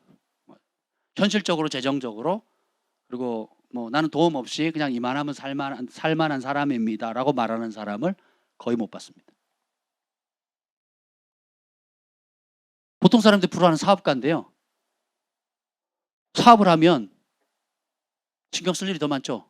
직원이 한 100명이다, 200명이다, 300명이다. 그러면 고민할 게 많아지겠죠. 그렇죠? 그러면 그거 사업장을 운영하려면 직원 200명을 운영하려면 어떻게 되겠어요? 재정이. 세금은. 그리고 그 행정 문제, 또 세금 문제라든지 뭐 기타 많잖아요. 그러니까 겉만 사장님이지 속은 썩어 문드러지는 거예요. 중소기업 사장도 그런데 중견기업이나 대기업은 속이 어떻겠습니까? 한번 생각해 보세요. 그리고 일반 우리 성도들 가운데도 대부분 성경대로 먹을 양식과 입을 옷이 있으면 만족해라 라고 하는 그 기준대로 만족을 누리며 주님을 찬양하는 사람은 극히 찾기 어렵거든요. 대부분 무슨 생각을 하냐? 나는 가난하다, 나는 부족하다, 나는 도움을 받아야 된다, 나는 어렵다, 나는 힘들다 하는 생각이 거의 다인 것 같아요. 그러면 평생 나는 뭐 해야 돼요? 도움 받아야 되죠. 위로 받아야 되죠. 그죠? 그리고 그 결과 뭐예요? 다른 사람을 도울 여지가 없거나 약하겠죠. 그렇지 않겠습니까? 근데 성경적으로 의인의 소원은 뭐예요? 흩어 나눠주기 위해서 존재한다는 거 아는 거예요. 다른 사람을 살리기 위해서, 다른 사람을 위로하기 위해서. 눈 있지만 보지 못하는 사람의 눈이 되어주고, 입이 있지만 말 못하지 못하는 사람들의 대변자가 되어주는 거예요. 그리고 발 있지만 걷지 못하는 사람들의 그들을 수족이 되어서 도와주는 사명을 갖게 되면 여러분요, 그 사람은 행복자입니다. 행복자. 교회든 개인이든 마찬가지예요. 우리가 재정이 있고 일률적인 재정이나 인적 자원이나 뭐 여러 가지 있잖아요. 근데 우리 것만 생각하면 아무것도 못합니다. 우리 교회만 생각하면 아무것도 못해요. 우리 가정만 생각하면, 나만 생각하면 아무것도 못합니다. 내 코가 석자. 남 신경 쓸 여력이 없어요. 근데 주님 먼저 뭐라고 하십니까? 네 가정만 먼저 생각해라. 네 교회만 먼저 생각해라. 너만 먼저 생각해라. 그럽니까? 하나님 말씀 뭐예요? 먼저 그의 나라와 그의 의를 구하라. 그러면 네가 걱정하는 이 모든 것 다 주님께서 알아서 해주신다는 거잖아요. 아멘. 그래서 우리가 그런 몸부림, 이 말씀에 순종하면서 지금까지 몸부림쳐 왔잖아요. 하나님께서 저희 교회를 복을 주시나요? 아니면 우리 교회가 쇠락합니까? 복을 받잖아요. 그럼 그것을 함께 희생하고 말씀에 순종하는 여러분도 동일하게 하나님 주신 은총과 복을 받고 있죠. 앞으로 더 받을 겁니다. 아멘. 여기 신명기 15장 4절에 한번 볼까요? 15장 4절 읽어봅시다. 시작. 내가 만일 내 하나님 여호와의 말씀만 듣고 내가 오늘 내게 내리는 그 명령을 다 지켜 행하면 내 하나님 여호와께서 내게 기업으로 주신 땅에서 내가 반드시 복을 받으리니 너희 중에 가난한 자가 없으리라. 하나님의 원계획은 가난이 없는 거예요. 천국에 가난이 있어요, 없어요? 에덴 동산에 가난이 있었어요, 없었어요? 죄 짓는 순간, 쫓겨나는 순간 가난이 발생하거든요. 사랑의 나라에서 벗어나서 사랑의 법칙대로 안 사는 세상을 만드니까 움켜쥐게 되죠. 더 얻기 위해서, 장래에 대한 불안감, 더 쌓기 위해서 속이고 빼앗고 죽이기까지 합니다. 그래서 원래는 하나님 법도대로 살면 너희 중에 가난한 자가 없다는 거예요. 근데 보면 어디서? 하나님께서 너에게 기업으로 주신, 따라합시다, 땅에서 네가 반드시 복을 받을 것이다. 그리고 그 땅은 하나님 주신 그 땅에서 살게 되면 가난한 자가 없다는 거예요. 말씀만 지키면. 그런데 아이러니한 게 11절 읽어봅시다. 11절 시작. 땅에는 언제든지 가난한 자가 그치지 아니하겠으므로 내가 내게 명령하여 이르노니 너는 반드시 내 땅 안에 내 형제 중 곤란한 자와 궁핍한 자에게 내 손을 펼치라. 자, 근데 반대로 땅에 가난한 자가 없다 그래놓고 이제는 어떻게 해요? 땅에 가난한 자가 영원히 그치지 않는다는 거예요. 예수님도 300데나리의 향유를 깨뜨렸을 때 제자들이 뭐라 그럽니까? 그거 낭비하지 말고 가난한 자 주면 될 텐데. 그때 예수님 또 이 말씀 인용하시죠. 가난한 자는 너희들과 영원히 있을 거다. 근데 저는 내게 좋은 일 했다 그러시죠. 그렇죠? 그래서 가난한 자의 문제는 영원합니다. 왜냐하면 하나님 뜻이 아니에요. 사람이 말씀에 불순종하기를 선택한 거예요. 그럼 사랑을 버리게 되죠. 이기적이 되죠. 움켜쥐게 되죠. 남들이 안 보이는 거죠. 여러분들이 속으로 나만큼 어려운 사람이 있으면 나와보라 그래 라고 생각하면 평생 가난합니다. 따라합시다. 언제나 나보다 어려운 사람이 항상 있다. 이게 보이는 순간 여러분 부자가 돼요. 그리고 여러분의 사명이 일깨워집니다. 우리 교회가 여러분 개척교회 마인드를 가지고 있으면 아무것도 못합니다. 개척교회 마인드가 있으면 개척교회는 뭐 해야 돼요? 도움 받아야 돼요? 도와줘야 돼요? 도움 받아야 되잖아요. 그죠? 저는 개척하는 순간부터 그 마인드를 아예 없애버렸어요. 하나님의 교회다. 주님이 통치하신다. 그래서 어떻게 해요? 주님이 하라고 하시는 그 일을 먼저 하자. 종종 교회 월세를 내야 되는데 월세는 내야 운영이 되잖아요. 근데 그것까지도 하나님께서 어떻게 하라 그러면 그냥 다 내어드렸어요. 여러 번 그랬습니다. 여러 번. 외국 선교사님 오거나 또 하나님 기뻐하는 선한 일이 있으면 그 일에 먼저 쓰거든요. 와, 그러면 어떻게 돼요? 그리고 제가 속으로 그랬거든요. 주님이 세우신 교회 아니면 얼른 문 닫게 해주세요. 제가 그랬거든요. 아싸, 잘 됐다. 그래서 주님이 축복하시든지 축복하셔서 기적이 일어나든지 아니면 월세를 못 내면 하나님 수치, 우리 수치, 다 같이 수치니까 교회 문 닫아야 되잖아요. 이게 사명이 아닌 게 배워갖고 얼른 닫아야지. 진짜 그런 마음으로 한 적도 있어요. 그런데 여지없이 주님께서 채워주시고 복되게 하셨잖아요. 아멘. 또 이런 말씀을 가지고 여러분들이 순종할 때마다 여러분의 개인의 삶, 또 자녀들, 또 여러분이 직장이나 또 하시는 개인 사업들 가운데 하나님께서 어떤 은혜를 주시는지 여러분이 많은 간증들을 가지고 계시잖아요. 우리 하나님은 살아계십니다. 아멘. 보면 땅에는 언제든지 가난한 자가 그치지 않는다는 거예요. 근데 15장 11절에 보면 내가 내게 명령하여 이르노니 따라서 너는 반드시 내 땅 안에 있는 내 형제 중에 곤란한 자 궁핍한 자에게 내 손을 펴라 그러거든요. 왜 그럴까요? 상 주시겠다는 거예요. 그 펴는 순간 여러분은 하나님 아버지가 하실 일을 여러분이 하는 겁니다. 아까 시편 68편 5절에 보면 그의 거룩한 처소에 계신 하나님은 고아의 아버지시며 과부의 재판장이라고 그랬잖아요. 모든 가난한 자, 여기 보면 이제 네 종류의 사람이 나옵니다. 그 신명기 중요하니까 보겠습니다. 14장 29절. 신명기 14장 29절. 14장 29절. 28절부터 봅시다. 28절 29절 시작.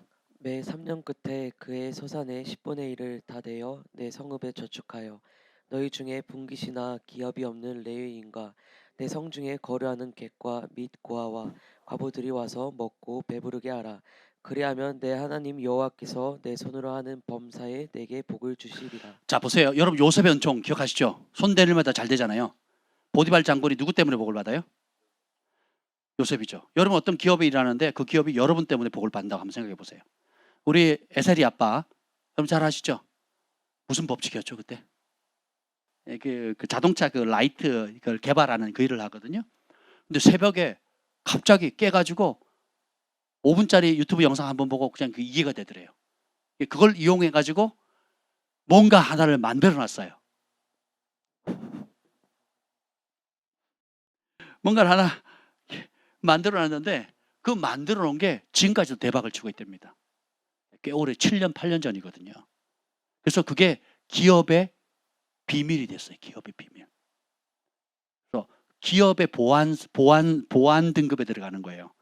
그래서 다른 업체에서나 경쟁 업체에서 그 기술력을 사갈 테니까 달라고 한대요. 얼마 달라고. 근데 회사에서 안 판대요. 왜냐하면 그 회사의 주력 자산이 된 거거든요.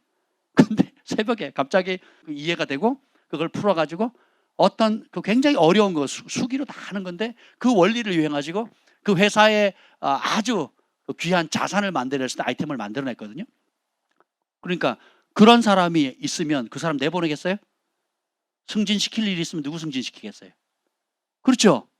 그래서 요셉이 그러했다는 말이죠. 손대는 일마다. 그러니까 여기 보면 내 하나님 여호와께서 너가 손으로 하는 범사 모든 것 손대는 모든 일에 복을 주신대. 이 복 받기 원하신 분 아멘. 조건이 뭐예요? 너희 중에 분깃이 없는 기업이 없는 레위인. 레위인은 뭐예요? 제사장 다음에 제사장도 사실 레위인이죠. 구별한 것뿐이에요. 그 레위인들은 주님을 섬기기 위해서 가족과 삶을 다 드린 사람이에요. 여러분이 재정을 1순위로 써야 될 사람이 말씀을 전하는 사람들, 레위인들이에요. 그 다음에 내 성 중에 거류하는 객과 고아 가부들을 먹고 배부르게 하래요. 누가? 하나님의 백성들이. 그렇게 하면 범사에 손댄 일마다 잘 되겠다. 그러니까 하나님께서 여러분의 매출이나 뭐 연봉이나 이런 모든 걸 주시는 이유가 뭐예요? 하나님 기뻐하는 그 일에 나누어 쓰라는 거예요. 근데 이 조건은 그냥 11조 아니에요. 28절 읽어봅시다. 28절 시작. 매 3년 끝에 그의 소산의 10분의 1을 다 내어 내 성읍에 저축하여. 매년 농사를 지으면 10분의 1을 합니다. 총 매출의 10분의 1을 해요. 뿐만 아니라 3년마다 또 10분의 1을 해요. 그러면 3년째는 10분의 2를 하죠. 10의 2조를 합니다. 또 7년 차에도 하는 게 또 있어요. 하나님이 그렇게 복을 주시겠다는 거예요. 그렇게 해도 부족함이 없도록. 그래서 정말 잘 사는 사람들을 보면요 10의 1로 삽니다. 그러니까 10의 1로 살아도 10의 9를 다 흩어주고 하나님 나라로 해서 써도 10분의 1로도 넉넉히 살 수가 있어요. 이런 복을 받으셔야죠. 10분의 1 했으니까 다 했다. 이런 사고방식 하면 하나님 나라를 모르는 겁니다. 10에 10을 다 드려야죠, 사실은. 하나님 거니까. 그러면 어떻게 돼요? 주님께서 이 땅에서도 복을 주시고 영원한 하나님 나라에서도 복을 주신다라는 거예요. 어떤 분이 물으시더라고요. 재정을 어떤 우선순위로 써야 되냐고. 그래서 제가 말씀을 드렸어요. 처음에 뭐죠? 좋은 밭, 그다음에 나쁜 밭이 있잖아요. 똑같은 씨앗인데 좋은 밭에 심으면 소출이 많이 날 거고 돌짝밭에 심으면 적게 나올 거 아니겠어요? 여러분 재정은 한계가 있잖아요. 그죠? 재정은 한계가 있는데 하나님 기뻐하는 곳에 심으면 많은 복이 막겠고 많은 열매를 얻겠죠. 근데 내 욕심대로 내 기분대로 또 좋은 일이긴 하지만 덜 중요한 일에 쓰게 되면 진짜 중요한 일에 못 쓰게 되겠죠. 그래서 성경적으로 쓰는 그 원리들에 대해서 잠깐 나눈 적이 있습니다. 기본적으로 10의 1조와 여러분 감사헌금을 해야 되는 거고, 그리고 여러분 재정을 쓰는 우선 원칙들이 나와 있죠. 오늘 여기 보면 성중에 거하는 레위인들, 그 다음에 고아 과부들, 그죠? 신약으로 말하면 영혼을 살리는 그 일에 재정을 쓰는 게 제일 아름답습니다. 구제도 영혼을 살리기 위해서. 교회 개척헌금을 왜 냅니까? 영혼 살리라고 하는 거죠. 선교센터 헌금을 왜 합니까? 영혼 살리려고. 해외 선교사 파송 왜 합니까? 영혼 살리려고. 그들 후원 왜 합니까? 영혼 살리는 거예요. 똑같은 우물인데 한국에서 파는 우물하고 선교지에서 파는 우물이 틀려요. 그죠? 한국에 우물 파놓고는 거기는 지저스, 예수님은 생명수입니다 이렇게 안 쓰잖아요. 시골 동네 가면 예수님은 생명수입니다 이렇게 안 쓰잖아요. 그 배에서 생수의 강이 흘러나오래 이런 거 안 쓰잖아요. 근데 선교지에는 우물 파주고 거기다 그걸 써요. 예수님은 우리의 생명이고 예수님 우리의 구원자라고 쓰거든요. 그럼 똑같은 우물인데 한번 생각해 보세요. 여러분 어느 우물에 파는데 돈을 써야 되겠습니까? 생각해 보시죠. 이해가 되세요? 지혜가 필요한 거예요. 지혜가. 오늘 아주 되게 재밌는 일이 있었어요. 제가 제 영안에서 인도에 계신 선교사님이 계속 떠오르는 거예요. 그래서 이 말씀을 준비하는데 떠올라서 전화를 했어요. 왓츠앱으로 전화를 했습니다. 그 운전 중에 받으시더라고요. 그래서 제가 하나님께서 감동 주신 얘기를 다 했습니다. 그랬더니 그 선교사님이 뭐라 그러는지 아세요? 저보고 우리 목사님은 내가 딱 절묘한 타이밍에 하나님의 음성이 필요할 때만 전화를 준다는 거예요. 그러면서 과거서 얘기를 해요. 내가 공무원 시험 준비를 할 때 1년 동안 전화기를 끄고 있었는데 1년 만에 휴대폰을 탁 키는 순간 첫 번째 전화 온 사람이 저였대요. 제가 이렇게 신령해요. 그래서 그 길 가면 안 돼. 그래서 주님께 헌신된 길을 가라고. 그래서 선교사 목사 안수를 받으셨고 선교를 갖게 됐습니다. 그리고 선교자도 굉장히 어려웠는데 그래서 더 이상 해야 되나 말아야 되나 다음 덤을 해야 되나 뭐 하는 상황 가운데 또 저에게 왔잖아요. 그래서 저희 여러분들과 저희가 또 사역을 기억하시죠? 그때 얼마나 그 사모님과 선교사님 위로를 받았습니까? 그래서 다음 텀을 나갈 수 있는 용기를 얻었잖아요. 그죠? 그리고 최근에 지금 뭐 선교 지금 제자 훈련하고 또 고아원 또 기타 개척교회 또 여러 사역들을 하는 데 있어서 이제 그 마음을 주신 거죠. 제가 지난번에 왔을 때 그 얘기를 했거든요. 하나님께서 우리 선교사님에게 지금 5년, 15년 텀을 했는데 하나님께서 그걸 잘 하셨기 때문에 영적 승진이 올 거고 그래서 땅과 건물을 주실 거라고. 입을 크게 벌리시고 취하시라고. 그 얘기를 했었어요. 가시기 전에. 그래서 기대하시라고. 근데 이틀 전에 그 사모님하고 얘기를 했대요. 지금 제자 훈련을 해야 되고 건물이 필요하고 또 이제 사역을 해야 되는데 그 얘기를 했대요. 전 같으면 그냥 그 월세라든지 건물을 임대하는 뭐 요 얘기를 쭉 하고 있었대요. 그게 이제 재정적으로 부담이 없으니까 임대하거나 월세를 얻어서 그냥 제자 훈련을 하려고 이제 이런 생각을 했었는데 생각이 조금 바뀌었다는 거죠. 땅을 구해볼까? 건물을 구해볼까? 뭐 이런 생각을 어제 처음으로 이제 부부가 얘기를 했대요. 그래서 제가 근데 제가 좀 전에 전화를 해가지고 그러지 말라 그랬어요. 그래서 하나님이 준비한 땅이 있고 건물이 있는데 그것을 취하셔야 됩니다. 구하셔야 됩니다. 사역자가 말씀 기준으로 생각을 안 하면 가난의 영에 사로잡혀서 하나님은 월세도 주실 수 있는 분이고 그 월세에 건물을 주실 수 있는 분이잖아요. 이해가 되세요? 땅을 빌려서 쓸 수 있는 빌릴 값을 주시는 분이기도 하지만 땅을 주시는 분이기도 하잖아요. 그리고 우리가 시편에서 여러 번 살펴봤듯이 다윗이 받은 계시가 뭡니까? 의인이 뭘 차지한대요? 겸손한 자는 뭘 차지한대요? 여호와의 말씀을 준행하고 경외하면 뭘 주신대요? 어디서 영원히 산대요? 하나님께서 땅을 보증해 주셨잖아요. 그래서 제가 이 얘기를 막 했습니다. 그랬더니 응답을 받았다고. 부부가 긴가민가하고 했던 걸 절묘한 타이밍에 전화를 해서 너무 감사하다고. 그래서 제가 그 얘기를 했습니다. 하나님께서 예비하신 땅이 있고 그 땅은 아브라함이 이랬어요. 아브라함이 본토 친척 아비 집을 떠나서 갈 바를 모르고 계속 이동하던 때가 있었죠. 그래서 가나안 땅에 있다가 밑으로 밀려갔다가 애국까지 갔다가 다시 올랐다 막 이래 왔다 갔다 하다가 복음 받았어요. 그죠? 근데 같이 그 조카 롯하고 같이 못 있으니까 조카 롯이 소돔과 고모라를 떠나가는 순간 하나님 나타나세요. 그리고 뭐예요? 정착할 땅을 줘요. 그 땅은 뭐예요? 나와 내 자손과 자손의 자손이 한 국가를 이루어서 제사장 나라가 될 때까지. 그리고 그 땅은 영원히 아브라함의 자손의 땅이 되는 그 땅을 주는데 조건이 하나 있어요. 뭐예요? 동서남북 종행으로 다녀보라. 네가 발로 밟는 땅 주리라 그랬거든요. 그래서 어떻게 해요? 그 밟은 땅은 약속은 누가 하세요? 발은 누가 밟아야 돼요? 내가 해야 되는 거예요. 여호수아도 마찬가지로 가나안 땅 다 준다 그랬죠? 근데 뭐라고 어떤 땅 준대요? 발로 밟는 땅. 다른 사람들은 산지 지역을 다 안 가려고 그래요. 근데 갈렙은 다른 영을 가지고 있었죠? 하나님께 헌신됐잖아요. 약속에 붙들린 거. 욕심 있는 사람이 아니에요. 갈렙은 욕심을 가지고 있는 사람이 아니라 하나님의 약속을 믿는 사람이에요. 약속하신 것을 붙잡는 것은 믿음이에요. 근데 약속하지 않은 것을 내가 끌어당기는 것은 욕심이거든요. 근데 갈렙은 약속을 받았거든요. 근데 그게 산지 족속이 너무 전략적으로 싸우기도 어렵고 취하기도 어려우니까 피 흘리기 싫으니까 안 하려고 하죠. 근데 갈렙은 어떻게 합니까? 이 산지를 내게 주십시오. 그러면 가져라. 그러면 그냥 옵니까? 어떻게 돼요? 약속은 받았지만 밟아야 돼요. 싸워야 돼요. 대가를 지불해야 되는 겁니다. 이 모든 원리가 그와 같다라는 거죠. 그래서 제가 선교사님께 그 씨앗 헌금을 마련하시라고 그랬어요. 씨앗 헌금을 마련하시고 중보자들에게 그 부분을 중보하라고 해서 하나님께서 예배하신 땅과 건물이 올 수 있도록 중보하시라고. 그래서 저희 글로벌 파이어 교회도 돕겠다고 제가 그랬어요. 그래서 그 땅과 건물이 오면 10년을 제가 그 지역만 한번 투자해 보겠다고 그랬어요.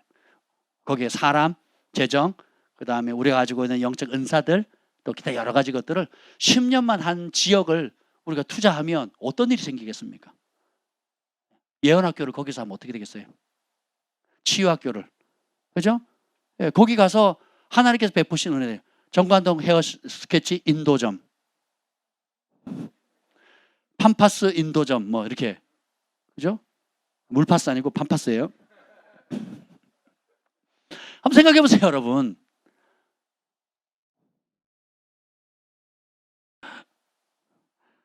제가 여기 보면 곤란한 자, 궁핍한 자에게 반드시 내 손을 펼치라 그럽니다. 그리고 이걸 실천하는 방법을 레위기 23장 22절에 나와요. 레위기 23장 22절 한번 보겠습니다. 레위기 23장 22절.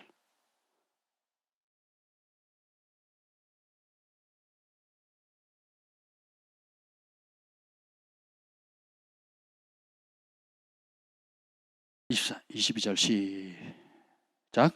너희 땅에 곡물을 벨 때 밭 모퉁이까지 다 베지 말며 떨어진 것을 줍지 말고 그것을 가난한 자와 거류민을 위하여 남겨두라. 나는 너희의 하나님 여호와이니라. 하나님께서 하나님의 이름을 걸고 명령하시는 거예요. 자, 어떤 때? 땅에 곡물을 벨 때죠. 추수 때죠. 지금 가을이 이제 추수가 끝났잖아요. 저희가 또 추수감사절을 갔잖아요. 세계 모든 그리스도인들이 추수감사절을 갔거든요. 근데 그때 어떻게 하라고요? 곡물을 벨 때. 이게 중요합니다.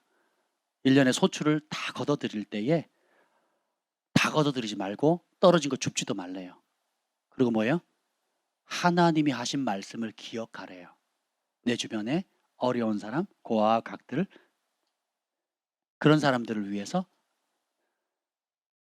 그래서 복을 받은 사람이 있습니다. 누구예요? 보아스예요. 보아스. 보아스를 보았느냐? 보아스가 룻을 어떻게 맞이합니까? 보아스의 타작마당에 룻이 옵니다. 그래서 그 곡물 떨어진 걸 줍죠.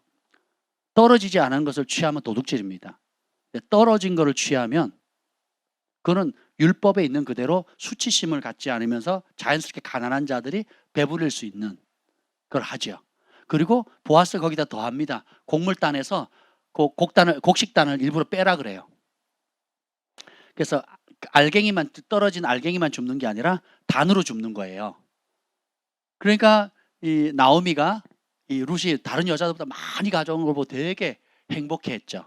그래서 알고 봤더니 그 유대의 형사 하여튼 뭐 이런 법들 때문에 기업 물을 자가 됐습니다. 그래서 그게 계기 돼가지고 결국은 거기서부터 이새가 나오고 그 밑에 다윗이 나오고 쭉 이어서 누가 나와요? 예수님 나오거든요. 성경에 등장하는 여자 인물 서너 명 나오는데 그중에 룻이 나오고 보아스가 나오거든요. 근데 그 사건이 어디서 나온 거예요? 오늘 레위기 23장 22절에 곡물 벨 때 밥 모퉁이 다 베지 말고, 그죠?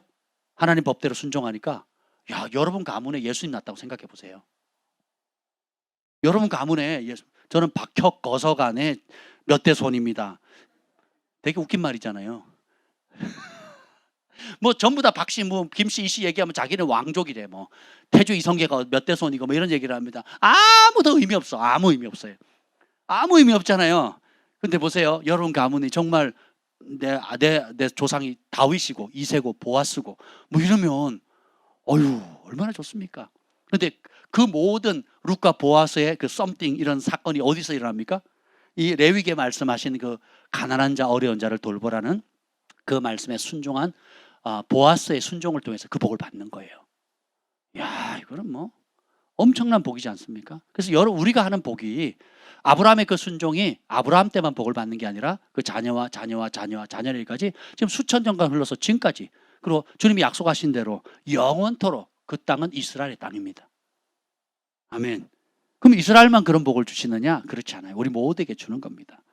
오늘 여기 에스더도 그런 일이 생기는데 에스더 9장 22절 그 불임절 사건 아시죠? 에스더가 구원받은 그날 에스더 9장 22절에 보면 한번 읽어볼까요? 에스더 제가 읽어드릴게요. 이 두 날을 지켜 잔치를 베풀고 즐기며 서로 예물을 주며 가난한 자를 구제하라. 하만의 계책에 의해서 이스라엘 전 족속이 말살당할 뻔했는데 하나님이 에스더를 통해서 구원하셨죠. 그랬더니 입 싹 닦는 게 아니에요. 뭐예요? 잔치 벌리죠? 모두가 즐거워하라 그래요. 여기까지 이해가 돼요? 근데 뜬금없이 뭐 하래요? 가난한 자를 구제하래요. 하나님 마음입니다. 그래서 이것은 행사나 어떤 기분 좋을 때 하고 기분 나쁠 때 안 하는 것이 아니라 유대인 아이들은 유대인 가정은 이걸 그냥 아예 일상생활합니다. 근데 우리 그리스도인들은 아예 그렇게 하기 위해서 태어났다고 믿으셔야 돼요. 그래서 예수님도 다윗도 보면 조금 이따 시편 41편 보겠지만 에스더 왕도 그러죠. 보아스도 그랬죠. 예수님도 습관을 쫓아 어떻게 해요? 구제하셨죠. 그래서 전대를 따로 뒀어요. 그래서 예수님이 12제자들과 3년 반 생활하면서 전대를 따로 둬요. 뭐 하려고? 정기적으로 구제하려고. 한번 생각해보세요. 예수님 그냥 말 한마디면 5병이어 사건, 7병이어 사건이 일어나는데, 그리고 세금 내라 그러면 낚시해라 그러고, 그러면 금화가 탁탁 올리는 그분이 어떻게 해요? 따로 전대를 둬서 어떻게 해요? 정기적으로 구제. 가룟 유다가 배반을 나갈 때 다른 제자들은 뭐라고 생각합니까? 구제하러 가는 줄 알거든요. 그 정도로 예수님 구제를 많이 하셨어요. 바울은 어떻게 합니까? 예루살렘에 기근이 되니까 예언했죠. 기근이 온다. 기근이 들었어요. 그래서 전 세계에 있는 교회들이 재정을 모읍니다. 그래서 천문학적인 재정을 가져와요. 그래서 혼자 들고 가기 무서울 정도로. 그래서 교회가 인정하는 지도자들을 같이 함께 거액의 돈을 현금으로 가져가니까 그거를 같이 해서 예루살렘에 있어 영적으로 빚졌으니까 육적으로 갚는 게 당연하다. 그래도 우리가 그 은혜를 다 못 갚는다 하면서 갚죠. 할렐루야. 그래서 오순절 성령이 임했을 때도 성령의 역사의 결과가 영적 체험에 불받은 체험에 나타난 열매가 뭐예요? 나눠주는 거죠. 이방인 교회들이 성령 받고 은혜 받고 구원 받고 했을 때 그 하나님의 사랑을 깨닫고 났을 때 하는 열매가 뭡니까? 구제하는 거거든요. 그리고 이방인에게 복음이 처음으로 확산되었은 통로가 이방인 백부장 고넬료 집이잖아요.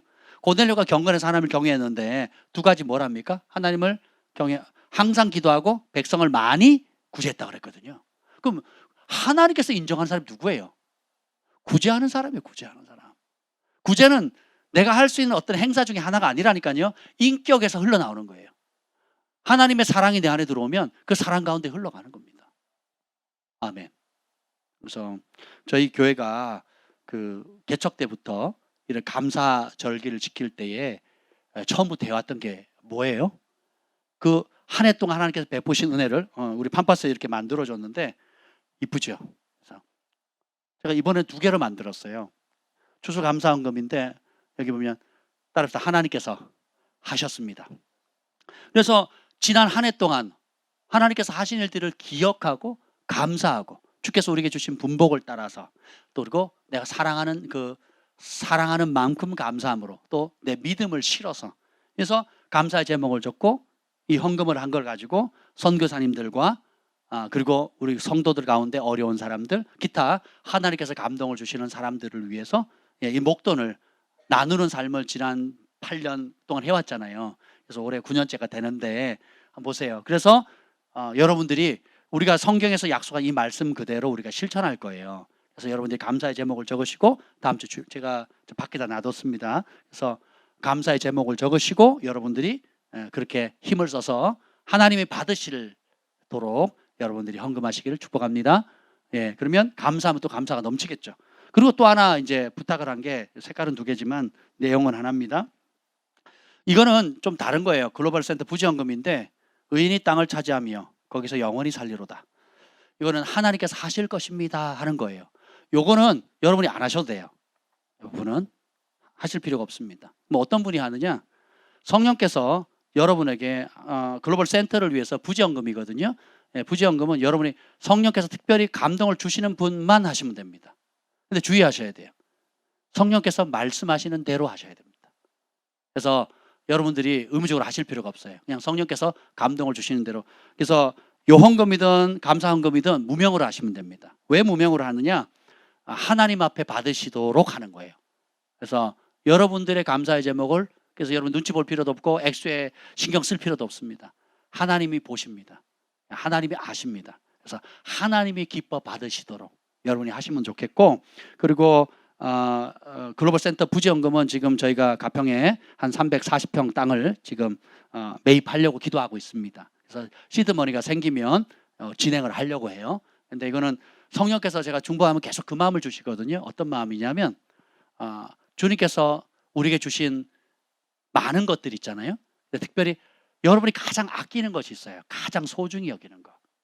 근데 그 가장 소중히 여기는 것 가운데 어떤 사람에게는 때가 되어서 그 가장 소중히 여기는 그것을 하나님 나라를 위해서 심기를 원하는 감동을 주는 사람이 있다고 하셔요. 그 사람을 통해서 그 일을 행하실 거래요. 그래서 그런 부담이 없는 분들은 자유하시면 됩니다. 네, 그런 부담감을 성령께서 주신다면 순종해 보세요. 놀라운 일이 있을 거예요. 제 삶 가운데도 하나님께서 여러 은총의 기회들을 주셨지만 성령께서 감동 주셨을 때 순종했을 때 그때는 이전에 한 번도 하지 못했던 무엇을 요구하셨거든요. 이게 뭐냐면 나의 이삭이었어요. 나의 이삭. 때로는 아내도 모르고 때로는 누구도 모르는 거고 남편도 모르는 어떤 그런 것이지만 어떻게 보면 내 인생에 정말 어려울 때 쓸 수 있는 그 보험 같은 거예요. 보험 같은 거. 그런데 하나님께서 어떤 분에게 감동을 주실 거예요. 여러분 가운데 감동을 주시면 내가 그 향유를 깨뜨리겠습니다. 하나님께서 주시는 그 소중한 것들을 하나님께서 가장 기뻐하는 그 일에 내가 심기를 원합니다 하시는 분이 있으면 그런 분들이 하시면 됩니다. 그래서 추수감사절날 하시면 되고 혹은 그 이후에 감동을 받으시면 그 이후에 하셔도 좋겠습니다. 그래서 저희가 하는 이런 모든 것들이 결국은 먼저 그의 나라와 그의 의를 구하는 거예요. 여러분 이런 절기를 명하신 하나님 마음이 이해가 되십니까? 여러분 이 말씀 안에 담겨져 있는 그 순종하는 자의 복을 누리기를 원하시죠? 저는 그 복을 받기를 원해요. 그래서 우리 아이들도 제가 우리 어릴 때부터 그런 훈련을 계속 시켰거든요. 나는 너희들이 그 복을 받았으면 좋겠다. 아빠 엄마가 받아보니까 너무 좋더라. 너희들 그거 받아라. 평생 구워 쓰는 삶이 아니라 구워주는 삶, 밥 얻어 먹는 삶이 아니라 많은 사람을 밥 사줄 수 있는 삶 살아야 되지 않겠니? 그리고 이 복이 내 개인만 복을 받는 게 아니라 예, 그 지경을 넘어서서 도시와 국가를 넘어서서 열방에까지 먹이고 입히는 그런 복을 받아야 되지 않겠니? 그렇게 도전했거든요. 그리고 밤에 잘 때마다 그 기도합니다. 열방에 축복되게, 열방을 먹이게 해주시고, 열방을 살리게 해주시고, 은총 입게 해주시고, 베푸는 자 나누는 자 되게 해달라고 그렇게 기도하거든요. 그 아이들이 그 말씀을 먹어요. 그 말씀의 비전을 삽니다. 제가 뭐 제 소원풀이한 게 아니잖아요. 하나님의 약속의 말씀 그대로를 말씀을 드리는 거예요. 아멘. 예, 그래서 여러분의 형편과 상황과 마음의 성령의 인도하심을 따라 그렇게 하시면 좋겠습니다. 시편 41편 1절부터 볼게요. 시편 41편. 시편 41편. 다윗이 기록한 노래입니다. 다윗은 정말 계시의 사람이에요. 읽어봅시다. 1절부터 3절까지 시작. 가난한 자를 보살피는 자에게 복이 있음이여 재앙의 날에 여호와께서 그를 건지시리로다. 여호와께서 그를 지키사 살게 하시리니 그가 이 세상에서 복을 받을 것이라. 주여 그를 그 원수들의 뜻에 맡기지 마소서. 여호와께서 그를 병상에서 붙드시고 그가 누워 있을 때마다 그의 병을 고쳐 주시나이다. 아멘. 가난한 자를 보살피는 자는 복이 있으며, 언제 복이 있대요? 재앙의 날에 하나님께서 건지시고 여호와께서 지키시고 살리실 뿐만 아니라 이 세상에서 복을 주신대요. 어떤 사람에게? 가난한 자를 보살피는 자에게. 이 복을 받기 원하시는 분 아멘. 그럼 우리가 뭘 해야 되겠어요? 가난한 자 보살펴야 되겠죠. 제가 왜 선교지에 마음을 돌리는지 아세요? 물론 국내도 있고 해외도 있는데 몇 년 전의 일이에요. 하나님께서 이 말씀을 주셔서 고아들 가부들 돌보려고 한국에 있는 고아원을 찾아다녔어요. 저희 부부가, 김 목사님하고 제가 고아원을 찾아다녔습니다. 그래서 김포도 가보고 인천도 가보고 심지어 여주까지 갔어요. 서울도 가보고 곳곳에 갔습니다. 갔는데 지금은 법이 바뀌고 우리나라가 잘 살게 돼가지고 고아원이라는 이름을 잘 안 써요. 거의 없습니다. 그리고 맥시멈 인원 7명 해가지고 그룹홈을 만들어요. 그룹홈. 가정에서 고아원 같지 않고 일반 빌라나 집에서 혹은 그냥 단독 주택에서 그냥 원장님하고 6, 7명의 학생들이 살아요. 굉장히 많이 발전했죠. 그리고 유통기한 지난 음식을 못 먹게 만들었어요. 국가에서. 그리고 음식도 지원해주고 너무 잘 사는 거예요. 그리고 개인적인 만남이나 뭐 종교 활동이나 뭐 성경 양육이나 아무것도 못합니다. 아무것도. 심지어 원장님도 그걸 못해요. 정부에서 와서 유통기한 검사하고요. 학생들 개인 면담시켜서 원장님이 강제로 교회 가자 그랬냐, 뭐 종교 활동 하라 그랬냐, 뭐 성경 다 물어요. 그래서 몇 번 걸리면, 2번 이상 걸리면 잘리는 겁니다. 마음이 너무 상한 거예요. 그리고 제가 보니까 저희 어릴 때 고아원하고 지금 고아원하고 너무 틀려요. 여전히 돌봄이 필요하고 장기적으로도 우리가 지원해야 될 거지만 우리가 가지고 있는 재원이나 인적인 한계가 있으니까, 그래서 저희가 오히려 그러면 하나님 보시기엔 똑같은 영혼들이기 때문에 선교지에 있는 고아들 가부들 돌보겠다고 결정을 한 겁니다. 그래서 첫째는 선교사님들 후원하고, 두 번째는 선교사님들이 관리하는 고아원이나 또 그런 단체들, 교회 개척 사역이라든지, 그러니까 그 교사님이 하던 것도 원래 그 가르친 제자 중에 한 사람이 고아들을 돌봤어요. 그래서 자기 방에서 성경 공부를 하다가 누가 땅을 기증했는데 아주 조그만 땅이에요. 맹지. 그리고 앞에는 힌두교 사람들이 다 차지하고 있었던. 그래서 그게 길이 열리도록 기도해달라 그랬거든요. 근데 하나님께서 그 힌두교 진짜 마음을 움직여가지고 길을 열어줬어요. 길이 열려야 공사를 하죠. 땅 평수도 되게 조그만했어요. 첫째 기적. 조그만 맹지였음에도 불구하고 땅을 얻었다는 거. 뭐 하니까? 기도하니까. 그리고 그걸 1층으로 짓겠는데 결국 몇 층을 지었어요? 4층을 지었어요. 4층을. 할렐루야. 그리고 부탄은 100% 불교 국가인데 부탄에 지금 문이 열렸거든요. 그래서 비공식적으로 왔다 갔다 합니다. 뭐 여러 가지 하나님께 문들을 열어줘. 왕가에까지요. 왕자들하고 연결이 돼 있거든요. 거기에 그 왕자님하고 친한 그 최고의 정치 권력과도 연결이 됐어요. 전기장판 때문에. 대한민국 전기 메이드 인 코리아 그것 때문에. 그리고 이제 또 지방 여러 개척 교회들이 어려운 교회들을 돕고 있고, 그 사람들을 이제 또 훈련시키는 데 있어서 그러면 제가 그랬어요. 일단 최소 100평의 땅을 한번 살펴보라 그랬습니다. 최소 100평의 땅을 한번 살펴보시라. 일단 밟아야 된다. 그리고 그런 땅이 나오면 우리 한국보다는 싸잖아요. 오래전 시세로 20평에 350만 원이었대요. 오래전에. 오래전에. 지금 조사하면 또 다르겠지만, 그러면 옛날 걸로 한 400만 원을 잡으면 20평, 100평이면 얼마예요? 4, 5, 20, 2천만 원이잖아요. 2천만 원이면 100평의 땅을 얻을 수가 있는 거죠. 그러면 200평이면 4천만 원. 뭐 이렇게 늘려갈 수 있겠죠. 뭐 그건 상황에 따라 다르겠지만 어쨌든 간에 또 거기는 건축법이 우리나라랑 달라서 여러모로 많이 지을 수 있어요. 맹지에도 짓잖아요. 1층을 4층으로 올리잖아요. 마음만 먹으면 더 올릴 수도 있을 거예요. 그렇죠? 다양한 길들이 있거든요. 그래서 제가 함께 하기로 했어요. 어떤 모양이든지.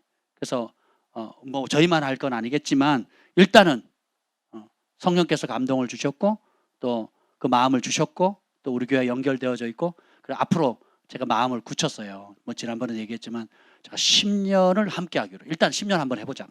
한 지역에 어떤 특정 지역에 우리가 쏟을 수 있는 모든 영적 자원과 인적 자원과 물적 자원들 총동원해서 우리 한번 해보자고. 제가 그렇게 했습니다. 그래서 아까 통화를 하는데 되게 감사하다 그러더라고요. 감사하다고. 하나님 확증해 주셔서 너무 감사하다고. 이틀 전에 부부가 고민하던 것들 두 사람 대화한 거를 들은 것처럼 마치 들은 것처럼 하나님께서 그렇게 박 목사님 통해서 응답을 주셨다고. 그래서 기도하고 그렇게 달려가겠다고.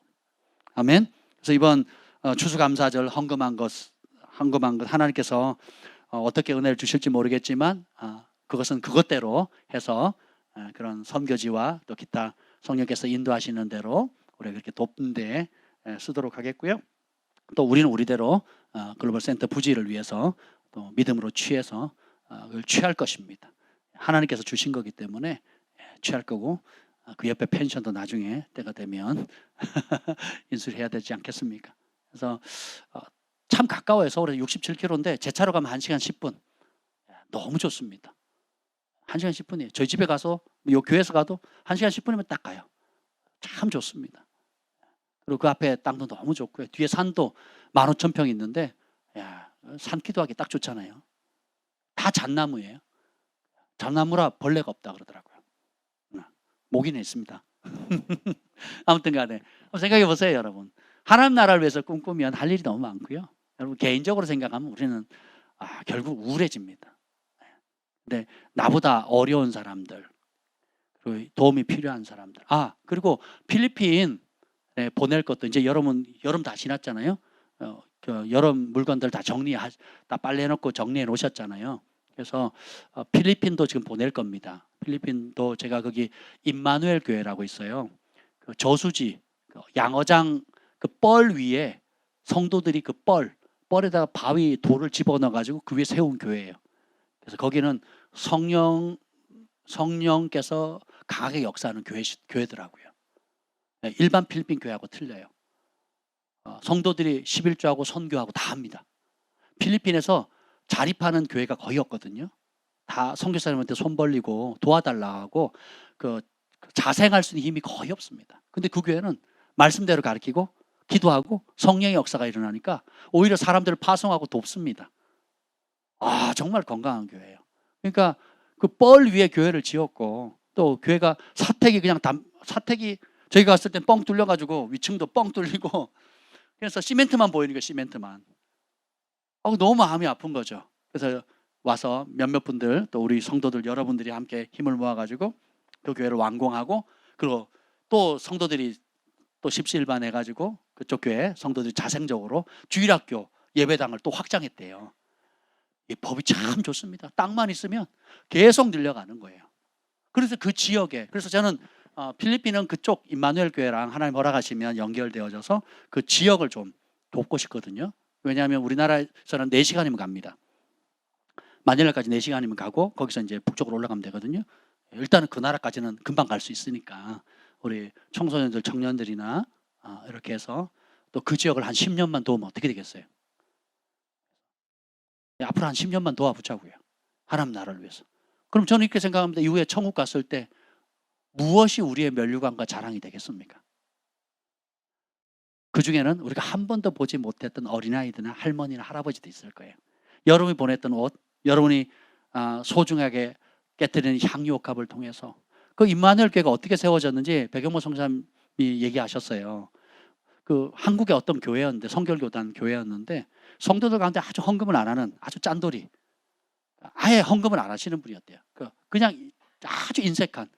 근데 그분이 은퇴하시고는 갑자기 무슨 바람이 불었는지 그 은퇴 자금을 그 교회, 그 얼마 안 되지만 몇 천만 원이니까 얼마 안 되지만 한국에서는 몇 천만 원 뭐 건물 짓기가 어렵잖아요. 땅 사지도 못하고. 근데 감동이 돼서 마침 그때 필리핀 그 저게 해야 된다는 걸 알고는 그걸 이제 그 은퇴 자금을 거기다 해서 그 교회가 기초 공사를 할 수 있는 교회를 지을 수 있는 그 일을 하고, 그 완공이 됐을 때 갔다가 참여하셨대요. 완공이 돼서 참여하고 그분의 인생이 바뀌어버린 거예요. 그리고 그때 이후로 인생의 남은 삶이 다 하나님과 관련돼서, 자기는 별거 아니라고 드려서 인색함으로 드린 건데 큰맘 먹고 한 것이, 그 선교제, 그 필리핀의 그 지역에 가보니까 얼마나 많은 영혼을 살리고 지역 교회가 세워지고 그 교회 성도들이 어린아이들부터 장년일까지 하나님 말씀 안에서 회복되어진 걸 보니까 이분이 힐링이 된 거예요. 그리고 남은 인생 어떻게 살아야 될지 소명이 생긴 거예요. 그래서 교회 기둥 같은 일꾼이 되고, 그리고 모든 시간과 재정을 하나님 나라를 위해서 쓰는 아주 기둥 같은 완전히 변화된 충성된 일꾼으로 새로워진 거예요. 그래서 인생의 후반전에 살아야 할 이유, 그리고 어떻게 재정을 쓰고 어떻게 인생을 살아야 될지 인생 후반전을 아주 멋지게 사는 그런 간증이 생겼습니다. 아멘. 아유, 우리도 그렇게 해야 되지 않겠습니까? 아멘. 저는 각 대륙마다, 도시마다, 나라마다 다 그렇게 하고 싶어요. 네. 그리고 우리 지역이 국내에서 별로 쓸모가 없을 것 같아요. 근데 이 정도 외모면 필리핀 가면요, 대학생들 줄 씁니다. 줄. 피부가 뽀샤시 하잖아요. 한국에서는 시커멓다 그러는데 동남아 가면 뽀샤시하게 보거든요. 여러분이 가치가 없다고 생각하는 분은 필리핀으로 가시거나 인도로 가셔서 이 선교사님을 도우시면, 여러분 시집 못 가시는 분, 잠깐 못 가시는 분 제가 국제 중매를 쓰도록 하겠습니다. 농담이 아니에요. 예, 진짜 국제 중매. 그래서 저는 그렇게 생각합니다. 인생을 살아보면서 무엇이 하나님 앞에 섰을 때 가장 값질까? 영혼 살리는 거 아니겠습니까? 우리가 하는 수고가 아무리 이 땅에 많은 걸 우리가 누리고 한다 할지라도 결국 그것이 지옥에서는 지옥 불을 때울 장작감으로 쓰인다면 그 명예 수고로움이 무슨 의미가 있겠어요? 내가 나를 묵상하면 자기 연민의 늪에 빠져가지고 헤어나질 못합니다. 근데 정말 복음이 필요하고 도움이 필요하고 선교지를 방문해 보면 지금 이 순간에도 죽어가는 수많은 사람들이 있고, 우리가 작은 헌신, 작은 도움, 작은 물질을 심었는데도 불구하고 감동하고 눈물을 흘리면서 하나님이 기도를 응답하셨다고 그러거든요. 그리고 그 은혜를 잊지를 못합니다. 동남아나 무슬림 지역에 있는 한국 사람은 90%가 다 선교사잖아요. 국가에서 다 알아요. 그 나라 국가에서 다 알잖아요. 근데 자국에 도움이 되니까 학교 세워지고, 그리고 병원을 세우고, 그 나라 사람도 돌보지 못하는 가난한 사람, 병든 사람, 어려운 사람, 학생들 교육하니까 알지만 눈 감아주잖아요. 그들에게 복음이 필요한 거거든요. 여러분들, 우리 잘 아는 학생들, 청년들이 그렇게 꿈꾼다면 할 일이 너무 많습니다. 너희는 온 천하에 다니며 만민에게 복음을 전파하라. 각 나라와 족속과 백성과 방언 가운데 아무라도 능히 셀 수 없는 허다한 사람들이 주님 앞에, 보좌 앞에 서서 그 구원하신 우리 주 예수님과 하나님의 어린 양을 찬양하는 그날에 우리가 동참할 수 있다면 그보다 더 큰 축복이 어디 있겠습니까? 저는 그날을 사모합니다. 그리고 그날에 주님 앞에 받기를 소원합니다. 그래서 제가 가지고 있는 통장에 이름을 다 붙였고, 돈이 많든 적든 생기는 족족 구별해서 놓고, 그리고 때를 따라 하나님께서 재정을 주시면 그걸 또 나누기도 하지만 없을 때는 구합니다. 주님의 저 혼자 살려면, 저 혼자 그냥 우리 성도들 이렇게 글파 식구들 도란도란 할 거면 뭐 이렇게 살면 되죠 뭐. 그렇지 않습니까? 근데 하나님께서 그러라고 우리를 땅에 보내신 게 아니거든요. 나 혼자 잘 먹고 잘 살라고 내 꿈 이루라고 이 땅에 보내신 게 아니거든요. 예. 아직도 복음을 기다리는 수많은 영혼들이 있습니다. 제가 처음 선교지 갔을 때 각 나라마다 매일 울었어요. 21일 있었는데 매일 울었습니다. 주님께서 얼마나 눈물을 주시는지. 그 영혼 한 영혼들이 나이와 상관없이 예수님의 복음이 안 들어갔을 때의 상황과 복음을 받아들였을 때의 개인, 가정, 교회, 도시, 국가 전체가 완전히 다르다는 걸 눈으로 체험했거든요. 그래서 우리 교회 이름이 뭡니까? 글로벌 파이어잖아요. 열방의 예수님의 사랑을 성령의 불로, 예수님의 사랑을 나눠서 구원하는 그 일에 우리가 전심전력했으면 좋겠습니다. 아멘. 그래서 이 모든 것들이 이제 작은 씨앗으로부터 출발하는 거예요. 그래서 우리가 이번에 드려지는 추수감사 헌금과 이 부정금을 통해서 선교제에도 큰 도움이 되고 또 하나님 나라를 다음 세대를 세우는 데 있어서 아름답게 세워졌으면 좋겠습니다. 야, 저는 필리핀에 있는 사역자들, 중국에 있는 사역자들, 또 우리 비행기로 몇 시간에 올 수 있는 사역자들은 그 현지 사역자들이요. 현지 사역자들. 저기 가평으로 다 모시면 되잖아요. 먹이고 입히고 재우고 훈련시키고 그리고 한국 구경도 시켜주고, 그렇죠? 얼마나 좋습니까? 그리고 거기 가서 교육을 못하면 초청하면 되거든요. 할 일이 많습니다. 그리고 우리 다음 세대들도 키워서 훈련시켜서 또 열방으로 각 분야에 아주 그리스도의 강한 용사로 훈련돼야 되지 않겠습니까? 그런 교회들이 많이 일어났으면 좋겠어요. 예, 그런 교회들이 점조직처럼 많이 일어났으면 좋겠습니다. 아멘. 예, 그럼 하나님 나라가 끊임없이 확장되고 여러분 개인에도 복이 되고, 가난한 자를 보살피니까 주님께서 복을 주시죠. 그리고 잠언 28장 27절에 보면 가난한 자를 구제하는 자는 궁핍하지 않겠다. 잠언 29장 14절에 보면 왕이 가난한 자를 성실히 신원하면 그의 왕위가 영원히 경과돼요. 국가가 정치적으로 안정을 얻으려면 가난한 자를 살피면 하나님께서 왕권도 지켜주겠다는 거예요. 다니엘서도 느부갓네살 왕이 죄지어서 귀신 들려가지고 정신이 잃어가지고 7년 동안 짐승처럼 산다는 그 꿈을 받았을 때 다니엘이 그 죄를 용서받는 비결이 뭐라 그런 줄 아세요? 다니엘 4장 27절에 보면 왕이여 공의를 행함으로 죄를 사하고 가난한 자를 긍휼히 여김으로 죄악을 사소서. 그리하시면 왕의 평안함이 장구하리다. 왕이라 통치자랄지라도 가난한 자를 안 보살피면 심판을 받고요. 가난한 자를 보살피면 어떻게 돼요? 그 평안함이 영원하다는 거예요. 고린도후서 9장 9절 바울이 이렇게 합니다. 기록된 바 그가 흩어 가난한 자들에게 주었으니 그의 의가 영원토록 있느니라. 부자 청년 이야기도 재산 다 팔아서 나눠줘라. 하늘에서 상이 있다 그랬거든요. 그리고 와서 나를 따르라. 우리가 하는 이런 모든 수고들, 필리핀에 물건을 보내든지 또 선교지에 여러분들이 믿음으로 심는 이런 모든 것들이 결국은 뭐예요? 상이 있거든요. 영혼도 살고 또 우리 이 땅을 사는 동안에 이 땅에서 복을 받는데요. 2절에 보면 시편 41편 2절에 보면 여호와께서 그를 지키사 살게 하시리니 그가 이 세상에서 복을 받을 것이라. 이 땅을 살아가는 동안 복을 받는 거예요.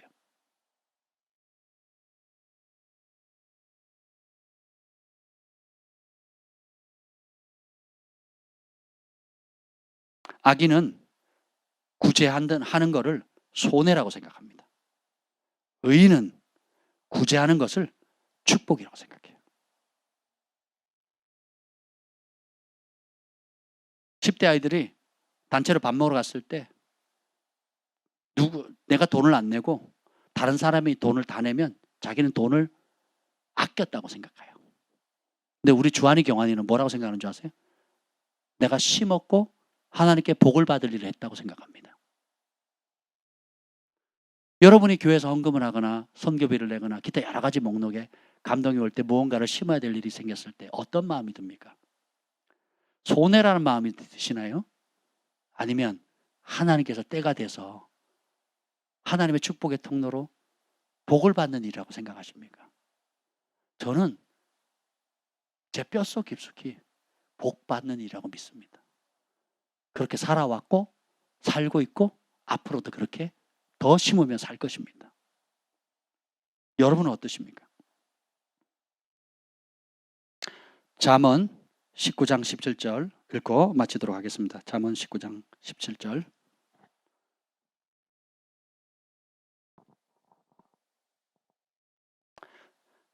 잠언 19장 17절 시작. 가난한 자를 불쌍히 여기는 것은 여호와께 구워드리는 것이니 그의 선행을 그에게 갚아주시리라. 가난한 자 불쌍히 여기는 거 여호와께 구워준대요. 왜냐하면 고아들의 아비, 가난한 자들의 아버지가 하실 일들을 대신해 줬기 때문에 하나님 보시기 이게 선하다, 하나님 보시기 이게 의롭다는 거예요. 예수님께서 복음서에 가르칠 때 의 얘기를 많이 하거든요. 의를 위하여 핍박받는 자, 또 너희 의가 할 때 그 의 얘기를 많이 하시거든요. 그러니까 가장 명백한 그 의 개념 중에 하나가 뭐예요? 가난한 자를 실질적으로 돕는 겁니다. 그래서 개인적으로도 하고, 개인적으로도 하지만 우리가 교회에 이 절기를 통해서 이 감사헌금을 통해 가지고 또 하면 하나님 또 얼마나 기뻐하시겠습니까? 그래서 여러분들이 드림이 정말 즐거움이고 하나님을 향한 기대와 약속하셨잖아요. 누가 갚아주신대요? 저는 믿습니다. 그 복을 받고 있어요. 예, 받습니다. 오늘 그 잠언 11장 18절에 보면, 잠언 오늘 본문에 11장 18절 읽어보죠. 11장 18절 시작. 악인의 삭은 허무하되 공의를 뿌린 자의 상은 확실하니라. 공의를 뿌린 자 그 상은 확실하다. 하나님 말씀대로 순종하는 자가 결국은 확실한 보상을 받는다는 거예요. 12장 12절 시작. 악인은 불의의 이익을 탐하나 의인은 그 뿌리로 말미암아 결실하느니라. 악인은 눈앞에 있는 이익이면 불의하든 뭐하든 그냥 그게 욕심에 팍 빠집니다. 하나님 말씀이고 뭐고 지금 돈이 중요한 거예요. 현실이 중요한 게, 대학이 중요하고 취직이 중요하고 시집 장가 가는 게 중요하고 방법이 중요한 게 내 눈앞에 있는 이익을 탐하는 거죠. 근데 의인은 그 뿌리로 말미암아 결실한다는 거예요. 뿌리를 말씀에 두었거든요. 하나님의 공의에 두었거든요. 의인의 소원은 오직 선에서 흩어 구제하고 더욱 부하게 되고 구제를 좋아하게 되고 풍족해지고 남을 윤택하게 하는 것이 우리 인생의 사명인 거예요. 여러분이 나름대로 어려움도 있겠고 나름대로 또 즐거움도 있겠지만 사실 4학년 이상, 5학년 이상 되시는 분들 더 이상 누리고 경험할 게 뭐가 있습니까? 더 이상 맛볼 맛있는 음식이 뭐가 있습니까? 더 이상 뭐 관광할 게 뭐가 있어요? 더 이상 무슨 낙이 있습니까? 얼마나 더 누려야 되겠습니까? 하나님의 마음을 가지시길 축복합니다. 주님의 마음이 부어지시길 축복합니다. 그러면 주님이 마음이 있는 그곳, 내가 고아들의 아비다. 내가 과부들의 아비다. 재판장이다. 그리고 이런 가난한 자들을 불쌍히 여기면 내가 너네한테 돈 꾸었다 이게요. 내가 갚아줄게. 그러시는 겁니다. 의인은 이 말씀의 뿌리에 그 뿌리로 말미암아서 결실을 맺는 겁니다. 진짜 마지막이에요. 시편 74편 21절. 시편 74편 21절입니다. 7421 시작. 학대받은 자가 부끄러이 돌아가게 하지 마시고 가난한 자와 궁핍한 자가 주의 이름을 찬송하게 하소서. 고아 과부들의 아버지 되시는 하나님께서 그들을 먹이고 입히셔요. 누굴 통해서? 앞서 은혜를 받은 여호와를 경외하는 자들에게. 그러면 어떻게 해요? 이 고아 과부들이 자기를 먹이고 입히고 돌봐주신 그 하나님을 찬송하게 하는 겁니다. 이게 소금과 빛의 사명이에요. 하나님께서 겸손과 여호와를 경외하는 자에게 주시는 보상이 재물을 주시는 이유가 뭐예요? 이 재물로 가난한 자 돌보라는 거예요. 나보다 어려운 사람 살피라는 거예요. 그러면 하나님 영광 받으시고 생명은 살아나고, 그래서 가난한 자 궁핍한 자들이 주님의 이름을 찬송하는 거예요. 온 세상 열방이 찬송하는 겁니다. 소금과 빛의 사명을 감당하면 세상 사람들이 소금과 빛된 그리스도인들 때문에 아버지 하나님께 영광을 돌린다 그랬거든요. 우리가 이렇게 순종하면 누가 영광을 받으세요? 그 영광의 찬양을 누가 돌립니까? 세상 믿지 않는 사람들이, 또 예수님을 믿게 될 사람들이 여러분의 선행을 통해서 아버지의 영광을 돌리게 된다라는 것입니다. 하나님이 어떤 분이신지 무엇을 기뻐하는지 아셔야 돼요. 언제까지 자기 연민의 기도에 빠져 있겠습니까? 언제까지 나 하시겠습니까? 하나님은 먼저 하나님 나라 의를 구하면 여러분 고민하지 않아도 된다는 거예요. 다 이루어 주신다는 겁니다. 여러분도 어떤 분이 대학생 자녀를 두고 있으면 등록금 때문에 기도했고 어려운 마음 가지셨다고 얘기하시더라고요. 모든 부모는 다 그렇지 않습니까? 저는 5명이에요. 2명이 대학을 다녔어요. 한 놈은 또 군대도 가고 3명의 또 학생들이 5명의 자녀가 있잖아요. 걱정하면 못 삽니다. 근데 먼저 그의 나라 그의 의를 구하면 아이들이 그 모습을 배워요. 어려우면 기도하고 또 은혜 주시면 감사하고 또 우리보다 어려운 사람 돌보고 하는 걸 보면 애들이 그것만큼 큰 믿음의 유업이 어디 있겠습니까? 그대로 살면 부모가 복을 안 줘도 부모가 안 챙겨줘도 하나님이 직접 복을 주신다고요. 야곱이 복을 아버지로부터 받았어요? 하나님으로 받았어요? 요셉이 아버지로부터 복을 받았어요? 하나님으로부터 받았어요? 여러분의 자녀는 왜 여러분이 책임지려고 합니까? 소울타임 묶이는 거잖아요. 여러분의 자녀가 진짜 잘 되기를 원하시죠? 그럼 여러분이 복을 줘야 돼요? 하늘 아버지가 복을 줘야 돼요? 하늘 아버지의 복을 받으려면 아이들이 경외하는 법 배워야 되겠죠. 욥기서 31장 18절에 보면 이렇게 얘기합니다. 실상은 내가 젊었을 때부터 고아 기르기를 그의 아버지처럼 하였으며 내가 어렸을 때부터 과부를 인도하였느니라. 하늘이 주목하는 사람 욥이죠. 사탄도 주목하는 사람이 욥이에요. 이처럼 악에서 떠나서 여호와를 경외하는 자가 없다. 욥처럼 순전하고 정직한 자가 없다. 근데 욥의 삶에 하나님을 경외하는 표현이 뭡니까? 젊었을 때부터 고아를 기르기를 그의 아비처럼 친아버지가 자식 기르듯이 길렀다는 거예요. 그리고 내가 어렸을 때부터 과부들을 인도했다는 거예요. 욥은 그냥 단순히 기도 많이 하고 제사를 잘 드리는 종교성이 강한 사람이 아니에요. 그것을 명하시 그 하나님을 알았기 때문에 하나님이 기뻐하는 그 일을 한 거예요. 요시아 왕처럼 그는 가난한 자와 궁핍한 자를 변하고 형통하였나니 이것이 나를 알미 아니냐? 여호와의 말씀이니라. 진짜 하나님을 아는 것은 여러분만 그냥 마음 좋고 눈물을 흘리고 속이 시원해지고 후련해지고 그냥 영적 체험하고 거기서 좋다 하는 게 멈추면 안 된다니까요. 아버지의 마음이 우리가 가난했을 때, 우리가 어렸을 때, 우리가 해답이 없을 때, 절망했을 때 오셔서 우리를 건지신 것처럼 누군가의 전도자를 통해서, 누군가의 기도를 통해서, 누군가의 희생과 섬김을 통해서 우리가 오늘 이 자리에 있잖아요. 그러면 그 은혜를 받은 우리가 또 어떻게 해야 되겠어요? 그 아버지의 마음 그대로. 욥이 그래서 당대 의인이라는 칭을 받잖아요. 그 길에 접어들면 자기 연민이 떠납니다. 가난의 영도 떠납니다.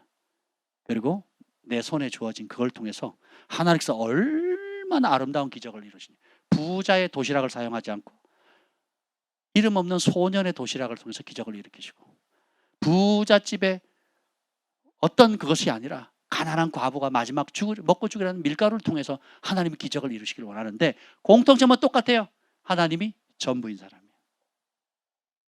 주의 종이 말씀하면, 주님이 말씀하면, 주께서 원하시면, 주가 쓰시겠다 하면 그렇게 드리는 거예요. 부지연금을 제가 따로 구별하는 이유가 있어요. 주님께서 하라고 하시는 분이 있다는 거예요. 끝.